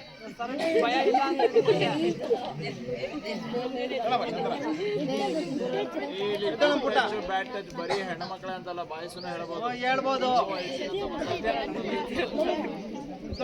ಯಾರೋ ನಿಮ್ಗೆ ಗೊತ್ತಿಲ್ವಾ? ಹೇಳಿ. ನೋಡಿ, ಭಯ ಪಡಬಾರ್ದು. ಯಾವುದೇ ವೇದಿಕೆಯಲ್ಲಿ ಮಾತಾಡ್ತೀವೋ, ಇವತ್ತು ಮಾತಾಡೋ ಫ್ಯೂಚರ್ ಚೆನ್ನಾಗಿರ್ತೀನಿ ಅಂತ ನೋಡಿ. ತಪ್ಪೋ ಸರಿನೋ ಅದು ಸೆಕೆಂಡ್ರಿ. ಎದ್ದು ನಿಂತ್ಕೊಂಡು ಹೇಳ್ತೀರಲ್ಲ, ಅವರು ಫ್ಯೂಚರ್ ಚೆನ್ನಾಗಿರ್ತೀರ. ನೋಡಿ, ಪೋಕ್ಸೋ ಕಾಯ್ದೆ ಪ್ರಕಾರ 3 ಕಡೆ ಯಾರು ಬೇಕಾದ್ರೂ ಸ್ಪರ್ಶ ಮಾಡ್ಬೋದು. ಹಣೆ ಇದಿರುತ್ತಲ್ಲ, ಹಣೆ, ಬೆನ್ನು, ಕೈ, ಅದು ಬಿಟ್ಟು ಬೇರೆ ಕಡೆ ಎಲ್ಲಾನು ಸ್ಪರ್ಶ ಮಾಡಂಗಿಲ್ಲ. ಗಂಡ್ಮಕ್ಳಾಗಿರ್ಬೋದು, ಹೆಣ್ಮಕ್ಳಿಗಾಗಿರ್ಬೋದು. ಆಯ್ತಾ? ಆ ಥರ ಮಕ್ಕಳ ಮೇಲೆ ಯಾವುದೇ ರೀತಿ ಹಿಂಸೆ ಆಗಿರ್ಬೋದು, ಕಿರುಕುಳ ಆಗಿರ್ಬೋದು, ದೌರ್ಜನ್ಯ ಆದರೆ 108ಗೆ ಫೋನ್ ಮಾಡ್ಬೋದು. ಆಯ್ತಾ? ಗುಡ್ ಟಚ್ ಅಂತ ಅಷ್ಟಿರೋದು. ಯಾರನ್ನಾಗಲಿ ಕೆಲವೊಂದು ಡೇಸ್ ಮಾಡ್ತಾ ಇರ್ತಾರೆ. ಗಂಡು ಮಕ್ಳು ಕೇಳಿಸ್ಕೊಳ್ಳಿ, ಜಾಸ್ತಿ ಜನ ಇರೋದು ಗಂಡು ಮಕ್ಕಳೇ. ಹೆಣ್ಣು ಮಕ್ಳು ಇರ್ತಾರೆ ಇಲ್ಲಿಂದ ಬಿಟ್ಟೋಗಿರ್ತಾರೆ. ನಿಮ್ಮ ಸೀನಿಯರ್ಸ್ ಆಗಿರ್ಬೋದು, ನಿಮ್ಮ ಊರವ್ರು ಯಾರನ್ನ ಆಗಿರ್ಬೋದು, ನೀವು ಬಸ್ಸಲ್ಲಿ ಬರ್ತಾ ಇರ್ತಾರೆ, ಆಟೋದಲ್ಲಿ ಬರ್ತಾ ಇರ್ತಾರೆ. ಹೆಣ್ಮಕ್ಳು ಯಾರನ್ನ ನಿಮ್ಮ ದೊಡ್ಡವ್ರು ಯಾರನ್ನ ಕೇಳ್ತಾರೆ, ನಿಮ್ಮ ಸ್ಕೂಲ್ಗೆ ಬರ್ತಾರೆ ಅಂತ ಯಾರು ಅಂತ. ಆಯ್ತಾ? ಯಾರನ್ನ ನಂಗೆ ಗೊತ್ತಣ್ಣ, ನನಗೆ ತುಂಬಾ ಪರಿಚಯ ಅಂತ ಹೇಳ್ಬಿಟ್ಟು ನೀವೇನ ಅವ್ರು ಏನೋ ತಿನ್ನಕ್ಕೆ ಕೊಡಿಸ್ತಾರೆ, ಏನೋ ಮೊಬೈಲ್ ಏನೋ ಕೊಡ್ತಾರೆ ಅಂತ ನೀವೇನೋ ಆಸೆ ಪಟ್ರೆ ನೋಡಿ, ನೀವು ಸಮೇತ ಅಪರಾಧಿ ಆಗ್ತೀರಾ. 18 ವರ್ಷ ಮೇಲ್ಪಟ್ಟು ಆ ಮಗುಗೆ ಏನನ್ನ ಹೆಣ್ಮಗುಗೆ ತೀವ್ರವಾಗಿ ತೊಂದರೆ ಆದ್ರೆ ನೀವು 18 ವರ್ಷದವರೆಗೂ ಮಗು ಅಷ್ಟೇ, 18 ವರ್ಷ ಆದ್ಮೇಲೆ ನೀವು ಸಮೇತ ಆರೋಪಿ ಆಗಿರ್ತೀರಾ. ದಯವಿಟ್ಟು ಕೆಲವೊಂದು ಡೇಸ್ ಆಗಿರ್ಬೋದು, ಯಾವುದೇ ಆಗಲಿ, ಗಿಫ್ಟು ಶೇರ್ ಮಾಡೋಗಿರ್ಬೋದು, ಗಿಫ್ಟ್ಸ್ ಎಲ್ಲ ಶೇರ್ ಮಾಡೋದಾಗಲಿ, ಪತ್ರಗಳು ಕೊಡೋದಾಗಿರ್ಬೋದು, ಈ ರೋಸ್ ಕೊಡೋದಾಗಿರ್ಬೋದು, ಏನೊಂದು ಯಾವ ರೀತಿ ಕೊಡಂಗಿಲ್ಲ. ಆ ಥರ ಏನೋ ಮಾಡಿದ್ರೆ ತುಂಬ ತೊಂದರೆ ಆಗುತ್ತೆ. ಆ ಥರ ಸ್ಕೂಲಲ್ಲಿ ನೋಡಿ, ಇಲ್ಲಿ CC ಕ್ಯಾಮ್ರಾ ಇರ್ಬೋದು, ಹೋಗೋ ಬರೋ ದಾರಿಯಲ್ಲಿ CC ಕ್ಯಾಮ್ರಾ ಇರಲ್ಲ. ನೀವು ಹೆಣ್ಮಕ್ಳು ಅಷ್ಟೇ, ಗಂಡು ಮಕ್ಕಳು ಅತಿ ನಿಮ್ಮರಷ್ಟೇ ನಿಮ್ಮ ಕೈಲಿರುತ್ತೆ. ಹೆಣ್ಮಕ್ಳು ಹೇಳ್ತಾ ಇದ್ದೀನಿ, ಸುಮ್ಮನೆ ಮಾತ್ರ ನಗಕ್ಕೆ ಹೋಗಬೇಡಿ. ನೀವು ಯಾವಾಗ ಯಾರನ್ನ ಮಾತಾಡ್ಸಕ್ಕೆ ಬರ್ತಾ ಏನು ಮಾತಾಡಕ್ಕೆ ಹೋಗ್ಬಿಡಿ. ನೀವು ಅವ್ರು ಮಾತಾಡಿಸ್ತಾರೆ ಅಂತ ನೀವು ಸ್ಮೈಲ್ ಕೊಟ್ಟರು ಮಾತಾಡ್ಕೊಂಡು ಹೋದ್ರೆ ಅವಾಗೇ ಬಿದ್ದಂಗೆ. ಅವರು ನೋಡಿ, ಅವ್ರು ಸ್ಮೈಲ್ ಕೊಟ್ಟಾರೋ ಅವರು ನಮಗೆ ಟ್ರ್ಯಾಕಿಗೆ ಬಂದವ್ರೆ ಅಂತ ನೋಡಿ. ಇದು ನಾವು ಸುಳ್ಳು ಹೇಳ್ತಾ ಇರೋ ಎಲ್ಲ, ರಿಯಲ್ ಫ್ಯಾಕ್ಟ್ ನಡೆದಿರೋದು. ನಮಗೆ ಎಷ್ಟೊಂದು ಕೇಸಲ್ಲಿ ಜಾಸ್ತಿ ಬರ್ತಾ ಇದೆ. ಅಂಥ ಮಕ್ಕಳು ಜಾಸ್ತಿ. ಯಾರನ್ನಾಗಲಿ ತಿನ್ನೋದಕ್ಕೆ ಏನನ್ನ ಕೊಡಿಸೋಣ, ದಯವಿಟ್ಟು ಅಂಥ ಆಮಿಷಗಳಿಗೆ ಬಲಿಯಾಗೋಕೆ ಹೋಗಬೇಡಿ. ಫೋನ್ಸ್ ಎಲ್ಲ ಯೂಸ್ ಮಾಡ್ತೀರಾ? ಎಷ್ಟು ಜನ ಫೋನು ಯೂಸ್ ಮಾಡ್ತೀರಾ? ಯಾರು ನೋಡಿಲ್ಲ ಫೋನು? ಯಾರು ಬಳಕೆ ಮಾಡಿಲ್ಲ? ನೋಡಿ, ದಯವಿಟ್ಟು ಹೇಳ್ತಾ ಇದ್ದೀನಿ, ದಯವಿಟ್ಟು ಏನು ನೀವು ಅನ್ಕೋಬಹುದು, ಫೋನ್ ಯೂಸ್ ಮಾಡಿದ್ರೆ ಎಷ್ಟು ಜನ ರೀಲ್ಸ್ ಮಾಡ್ತೀರಾ ಹೇಳಿ? ಮನೆಯಲ್ಲೇ ಇಲ್ಲ ರೀಲ್ಸ್ ಮಾಡ್ತೀರಾ? ನೋಡಿ, ನೀವು ಅನ್ಕೋಬಹುದು ಸ್ನ್ಯಾಪು, ಇನ್ಸ್ಟಾಗ್ರಾಮು ಅದೆಲ್ಲ ಯೂಸ್ ಮಾಡೋದ್ರಿಂದ ಮಕ್ಕಳ ಮೇಲೆ ಪರಿಣಾಮ ಬೀರ್ತಾ ಇದೆ. ನೀವು ಅನ್ಕೋಬಹುದು ನಾನು ಸ್ನ್ಯಾಪಲ್ಲಿ ವೈಟಿಗೆ ಬರ್ತೀನಿ ಅಂತ ನೀವೇನೋ ಫೋಟೋ ತಗೊಂಡು ಸ್ಟೋರೇಜ್ ಮಾಡ್ಕೊಂಡು ರೀಲ್ಸ್ ಮಾಡ್ಕೊಂಡು ಅಪ್ಲೋಡ್ ಮಾಡ್ತೀರಾ. ಆ ವಿಡಿಯೋ ತಗೊಂಡು ನಿಮ್ಗೆ ಯಾರನ್ನ ಟ್ರ್ಯಾಕ್ಗೆ ಮಾತಾಡಕ್ಕೆ ಬರ್ತಾ ಅವರೇ ನೀವೇನ ಆ ಥರ ಮಾಡಿ ಆ ವಿಡಿಯೋಸ್ ತಗೊಂಡು ಅಶ್ಲೀಲ ಚಿತ್ರಗಳೆಲ್ಲ ಮಾಡಿಬಿಟ್ಟು ಆ ಥರ ಸಮಸ್ಯೆ ಎಲ್ಲ ಮಾಡ್ತಾರೆ. ದಯವಿಟ್ಟು ರೀಲ್ಸಲ್ಲಿ ನಾವು ಕಪ್ಪಗಿದ್ರೂ ಪರವಾಗಿಲ್ಲ, ನಾನು ಬೆಳಗಾಗಿದ್ರೂ ಪರವಾಗಿಲ್ಲ, ಸ್ನ್ಯಾಪು ಇನ್ಸ್ಟಾಗ್ರಾಮ್ದಲ್ಲೆಲ್ಲ ದಯವಿಟ್ಟು ಹೆಣ್ಮಕ್ಳು ರೀಲ್ಸ್ ಎಲ್ಲ ಮಾಡೋಕ್ಕೆ ಹೋಗ್ಬಾರ್ದು. ಮನೆಯಲ್ಲೂ ಸಮೇತ ಫೋನೇ ನೋಡಬೇಕು ಅಂದರೆ ತಂದೆ ತಾಯಿ ಮುಖಾಂತರ ಏನಾನ ಎಜುಕೇಷನ್ ಬಗ್ಗೆ ಏನಾನ ಇದ್ದರೆ ಅದಕ್ಕೆ ಸರ್ಚ್ ಮಾಡೋಕ್ಕಿಂದ್ರೆ ಅವಾಗ ಮಾತ್ರ ಬಳಕೆ ಮಾಡಿ. ದಯವಿಟ್ಟು ಆ ಥರ ಎಲ್ಲ ಯೂಸ್ ಮಾಡೋಕ್ಕೆ ಹೋಗ್ಬಾರ್ದು. ಫೋಕ್ಸೋ ಕೇಸಲ್ಲಿ ಜಾಸ್ತಿ ಆಗ್ತಾ ಇದೆ ನೋಡಿ. ಶಿಡ್ಲಘಟ್ಟದಲ್ಲಿ ಒಂದು ಕೇಸ್ ಆಗುತ್ತೆ, ನೀವು ಅನ್ಕೋಬೋದು ಏನಾಗಲ್ಲ, ಯಾರು ನೋಡಲ್ಲ, ಫೋನ್ ಬಳಕೆ ಮಾಡೋದು ಗೊತ್ತಾಗಲ್ಲ ಅಂತ. ಒಂದು ಮಗು ನಮ್ಮ ಹತ್ರಕ್ಕೆ ಬರ್ತಾರೆ, ನಾವು ಹೆಲ್ತ್ ಡಿಪಾರ್ಟ್ಮೆಂಟ್ ಇದ್ದಾಗ 6 ತಿಂಗಳು ಪ್ರೆಗ್ನೆಂಟ್ ಆಗಿ ಬರ್ತಾರೆ. ಯಾರು ಹೇಳಿ? 6 ತಿಂಗಳು 9 ಹುಡುಗಿ ಬರ್ತಾರೆ ನಮ್ಮ ಹತ್ರ ಕೌನ್ಸಿಲಿಂಗ್ ಬರ್ತಾರೆ. ಹೊಟ್ಟೆ ನೋವು ಆ ಹುಡುಗಿಗೆ ಸಮೇತ 6 ತಿಂಗಳು ಪ್ರೆಗ್ನೆಂಟ್ ಆಗಿರೋದು ಗೊತ್ತಾಗಿರಲ್ಲ, ನಮ್ಮ ಹತ್ರಕ್ಕೆ ಬರ್ತಾರೆ. ನಾವು ಏನಾಗೈತೆ ಅನ್ನೋ ಹೊಟ್ಟೆ ನೋವು ಅಂತ ಹೊಟ್ಟೆ ನೋವು ಪರೀಕ್ಷೆ ಸ್ಕ್ಯಾನಿಂಗ್ ಮಾಡಿದಾಗ 6 ತಿಂಗಳು ಮಗು ಆಗಿರ್ತಾರೆ ನೋಡಿ. ಏಪ್ರಿಲಿಂದ ಇಲ್ಲಿವರೆಗೂ 63 ಜನ ಬಾಲಗರ್ಭಿಣಿಯರಿದ್ದಾರೆ. ಬಾಲಗರ್ಭಿಣಿಯನ್ನು ಗೊತ್ತಲ್ಲ ಹೇಳಿ? 18 ವರ್ಷ ಕೆಳಗಿರ್ತಾರಲ್ಲ, 13, 14 ಆ ಮಕ್ಕಳೇ ಅತಿ ಮುಖ್ಯವಾಗಿ ಬಾಲಗರ್ಭಿಣಿಯರಾಗಿರೋದು. ನೀವು ಅನ್ಕೋಬೋದು ಏನಾಗಲ್ಲ ಅಂತ.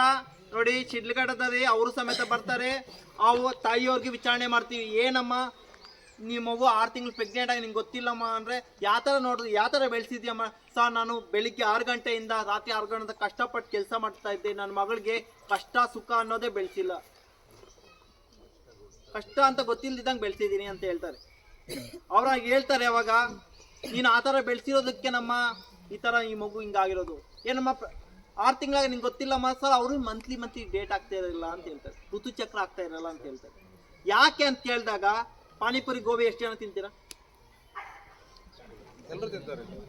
ನೋಡಿ? ನೀವು ಅನ್ಕೋಬಹುದು ಜಂಕ್ ಫುಡ್ಸು ದಯವಿಟ್ಟು ತಿನ್ನಕ್ಕೆ ಹೋಗ್ಬಾರ್ದು.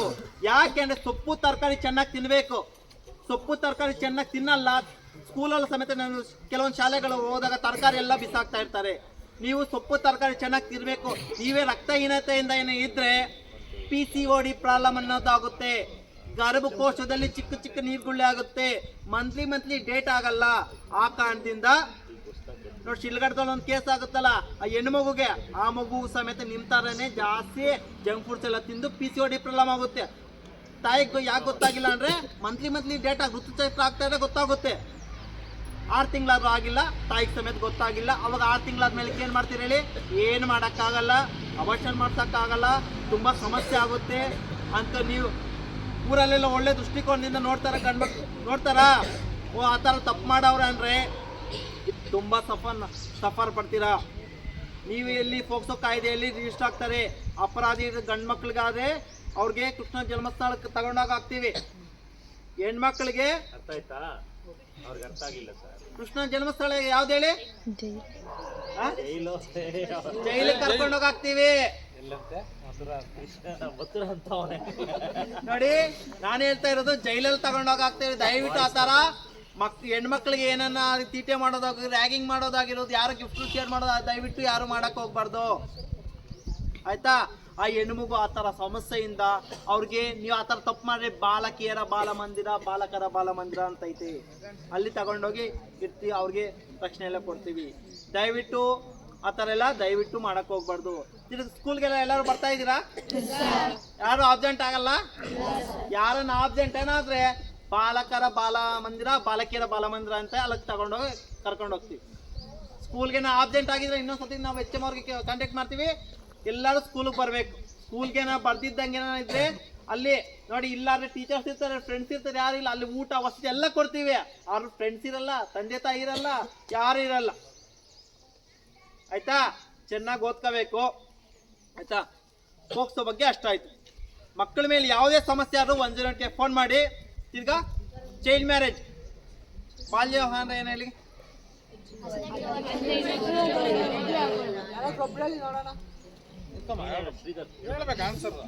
ಹೇಳಪ್ಪ. ಚಿಕ್ಕ ವಯಸ್ಸಿನಲ್ಲೇ ಮದುವೆ ಮಾಡ್ಕೊಳ್ಳೋದು. ಚಿಕ್ಕ ಏಜ್ಗೆ ಅಂದ್ರೆ 18ರಿಂದ ಕೆಳಗಿರೋರು. 18 ವರ್ಷ. ನೋಡಿ, ನೀವು ತಿಳ್ಕೊಂಡಿರೋದು, ಸಮಾಜದಲ್ಲಿ ಕೆಲವರು ತಿಳ್ಕೊಂಡಿರೋದು ಮದುವೆ ಅಂದ್ರೆ ನೋಡಿ 18 ವರ್ಷಕ್ಕೆ ಬಿದ್ದಿದ ತಕ್ಷಣ ಮಾಡಾಕ್ತಾರೆ. ದಯವಿಟ್ಟು ಆ ತರ ಎಲ್ಲ ಮಾಡಕ್ ಹೋಗ್ಬಾರ್ದು. ಕೆಲವೊಂದು ಸಮುದಾಯದಲ್ಲಿ 18 ವರ್ಷಕ್ಕೆ ಬಿದ್ದಿದ ತಕ್ಷಣ 18 ಬಿದ್ದೈತೆ ಅಂತ ಮಾಡಾಕ್ತಾರೆ. ದಯವಿಟ್ಟು ಆ ತರ ಎಲ್ಲ ಮಾಡಕ್ ಹೋಗ್ಬಾರ್ದು. ಏನಕ್ಕೆ ಕೇಳ್ತಾ ಇದ್ದೀನಿ ಅಂದ್ರೆ, ಅವರು ಮಾನಸಿಕವಾಗಿ ಬೆಳವಣಿಗೆ ಆಗಿರುವುದಿಲ್ಲ, ದೈಹಿಕವಾಗಿ ಬೆಳವಣಿಗೆ ಆಗಿರುವುದಿಲ್ಲ. ಒಂದು ಹೊಸ ಸಂಸಾರಕ್ಕೆ ಮದುವೆ ಆಗದೆ ಸಾಮಾಜಿಕವಾಗಿ ಅಡ್ಜಸ್ಟ್ ಆಗಕ್ಕಾಗಲ್ಲ. ಗರ್ಭಕೋಶ ಅನ್ನೋದು ಬೆಳವಣಿಗೆ ಆಗಿರೋದಿಲ್ಲ. ಆ ಥರ ಸಮಸ್ಯೆಗಳೆಲ್ಲ ಮಗುವಿಗಿರುತ್ತೆ. ಇವತ್ತು ತವ್ರ ಮನೇಲಿ ಅಡ್ಜಸ್ಟ್ ಆಗಿರ್ತಾರೆ, ಗಂಡ ಮನೆಗೆ ಹೋದಾಗ ತುಂಬ ಅಡ್ಜಸ್ಟ್ ಮಾಡೋಕ್ಕೆ ಆಗಲ್ಲ, ತುಂಬ ಸಮಸ್ಯೆ ಆಗುತ್ತೆ. ಅವಾಗೆಲ್ಲ ಗಲಾಟೆ ಪ್ರಾಬ್ಲಮ್ ಎಲ್ಲ ಆಗುತ್ತೆ. ಅಡ್ಜಸ್ಟ್ ಆದರೂ ಸಮೇತ ಪ್ರೆಗ್ನೆಂಟ್ ಆಗ್ತಾರೆ. ಪ್ರೆಗ್ನೆಂಟ್ ಆದಾಗ ಗರ್ಭಕೋಶ ಅನ್ನೋದು ಬೆಳವಣಿಗೆ ಆಗಿರುತ್ತೆ, ಮಗು ಆಗ್ತಾರೆ. ಮಗು ಆದರೂ ಸಮೇತ ಅದು ಅಪೌಷ್ಟಿಕ ಮಗು ಆಗಿರುತ್ತೆ, ಅಂಗವೈಕಲ್ಯ ಮಗು ಆಗಿರುತ್ತೆ, ರಕ್ತಹೀನತೆ. ನೀವೇನಾದ್ರು ಬ್ಲಡ್ ಏನು 5-6 ಇರುತ್ತೆ, ನೀವು ಸಮೇತ ರಕ್ತಹೀನತೆಯಿಂದ ರಕ್ತಸ್ರಾವ ಆಗಿ ತಾಯಂದಿರ ಮರಣ ಆಗುತ್ತೆ, ಶಿಶು ಮರಣ ಆಗುತ್ತೆ. ಆ ಥರ ಸಮಸ್ಯೆ ಎಲ್ಲ ಆಗುತ್ತೆ. ಬೇಗ ಏಜ್ ಆದಂಗೆ ಕಾಣಿಸ್ತಾರೆ ಬೇಗ ಮದುವೆ ಆದರೆ. ದಯವಿಟ್ಟು ಆ ಥರ ಎಲ್ಲ ಮಾಡ್ಕೊಳಕ್ಕೆ ಹೋಗ್ಬಾರ್ದು. ನಿಮ್ಮ ಊರಲ್ಲಿ ಯಾರನ್ನ ಚೈಲ್ಡ್ ಮ್ಯಾರೇಜ್ ಮಾಡ್ತಾ ಇದ್ರೆ 108ಗೆ ಫೋನ್ ಮಾಡಿ. ನಿಮಗೆ ಮದುವೆ ಮಾಡ್ತಾವ್ರೆ ಯಾವ ಥರ ಸಂಜೆ ಗೊತ್ತಾಗುತ್ತೆ? ಹೆಂಗೆ ಗೊತ್ತಾಗುತ್ತೆ? ನಿಮಗೆ ಮದುವೆಗೆ ತಯಾರಿ ಮಾಡ್ತಾವ್ರೆ ಯಾವ ಥರ ಗೊತ್ತಾಗುತ್ತೆ? ಸಿಂಪ್ಟಮ್ಸು ಯಾವ ಥರ ಗೊತ್ತಾಗುತ್ತೆ? ನೀವು SSLC ಓದ್ತಾ ಇರ್ತೀರಾ, ಹೆಂಗೆ ಗೊತ್ತಾಗುತ್ತೆ? ಬಾಯ್ಸ್ ಹೇಳಪ್ಪ, ಅವ್ರಿಗೆ ನಾಚಿಕೆ ಪಡ್ತಾರೆ. ಮನೆ ಮುಂದೆ ಚಪ್ರ ಹಾಕಿದ್ದಾರೆ. ಚಪ್ರ ಅಂದ್ರೆ ಮದ್ವೆ ಎಲ್ಲ ಆದ್ಮೇಲೆ ಚಪ್ರ ಹಾಕೋದು. ಸೂಚನೆಗಳು, ಮದುವೆ ಮಾಡ್ತಾವ್ರೆ ಹಿಂಗೆ ಸನ್ನೆಗಳು, ಸೂಚನೆಗಳು ಅಂತ ನಾನು ಹೇಳ್ತಾ ಇರೋದು. ಲಗ್ನ ಪತ್ರ ಅಲ್ಲ, ನಾನು ಫಸ್ಟ್ ಸ್ಟಾರ್ಟಿಂಗ್ ಸ್ಟೇಜು. ಕೇಳಿಸ್ಕೊಳ್ಳಿ ನೋಡಿ, ಇಲ್ಲಿ SSLC ಮಕ್ಳು ಇರ್ತೀರಾ, ನಿಮ್ಮ ತಂದೆಯವರು ಯಾರನ್ನ ಬರ್ತಾರೆ ಹೇಳಪ್ಪ. ನಮ್ಮ ಮನೆಗೆ ಸ್ವಲ್ಪ ಜನ ಬೇರೆಯವರೆಲ್ಲ ಬರ್ತಾರೆ, ಅದರಿಂದ ಗೊತ್ತಾಗುತ್ತೆ. ನೋಡಿ, ಇಲ್ಲಿಂದ ಓದ್ತಾ ಇರ್ತೀರಾ, ನೀವು SSLC ಓದ್ತಾ ಇರ್ತೀರಾ, ನಿಮ್ಮ ತಂದೆಯವರು ತಾಯಿಯವರು ಬಂದ್ಬಿಟ್ಟು ಕೇಳಿಸ್ಕೊಳ್ಳಿ, ಬಾಮ್ಮ ಅಂತ ಕರ್ಕೊಂಡು ಹೋಗ್ತಾರೆ. ಏನಮ್ಮ ಬೇಗ ರೆಡಿ ಆಗು, ಡ್ರೆಸ್ ಹಾಕೋ, ಇಲ್ಲ ಸ್ಯಾರಿ ಉಟ್ಕೋ, ಒಡವೆ ಏನಿದ್ರೆ ಒಡವೆ ಹಾಕೋ ಚೆನ್ನಾಗಿ. ಅದು ಫಸ್ಟ್ ಸಿಂಪ್ಟಮ್ ನಿಮ್ಗೆ. ಆ ಥರ ಏನು ಮಾಡಿದ್ರೆ ದಯವಿಟ್ಟು ನೀವು ಅರ್ಥ ಬೇಕು, ನಮ್ಗೆ ಏನೋ ಪ್ರಿಪ್ರೇಷನ್ ಮಾಡ್ತಾವ್ರೆ ಅಂತ. ನೀವು ಅವಾಗ ಏನ್ ಮಾಡ್ತೀರಾ? ತಂದೆ ತಾಯಿ ಗಲಾಟೆ ಮಾಡ್ತೀರಾ? ಗಲಾಟೆ ಮಾಡಕ್ ಹೋಗ್ಬಾರ್ದು. ಆ ಟೈಮಲ್ಲಿ ನಿಶಬ್ದವಾಗಿರ್ಬೇಕು. ಆಮೇಲೆ ತದನಂತರ 1098 ಐತಲ್ಲ, ಮಕ್ಕಳ ಸಹಾಯಕ್ಕೆ ಫೋನ್ ಮಾಡಬೇಕು. ಯಾರು ಫೋನ್ ಮಾಡಿರ್ತೀರಾ, ನೀವು ಫೋನ್ ಮಾಡ್ತೀರಾ, ನಿಮಗೆ ಆಗ್ತಾ ಇರುತ್ತೆ ಅನ್ಕೊಳ್ಳಿ. ಅವಾಗ ನೀವೇನು ಹೇಳ್ತೀವಿ, ಬೇರೆ ಹೆಸರು ಹೇಳ್ಬೇಕು ಫಸ್ಟು.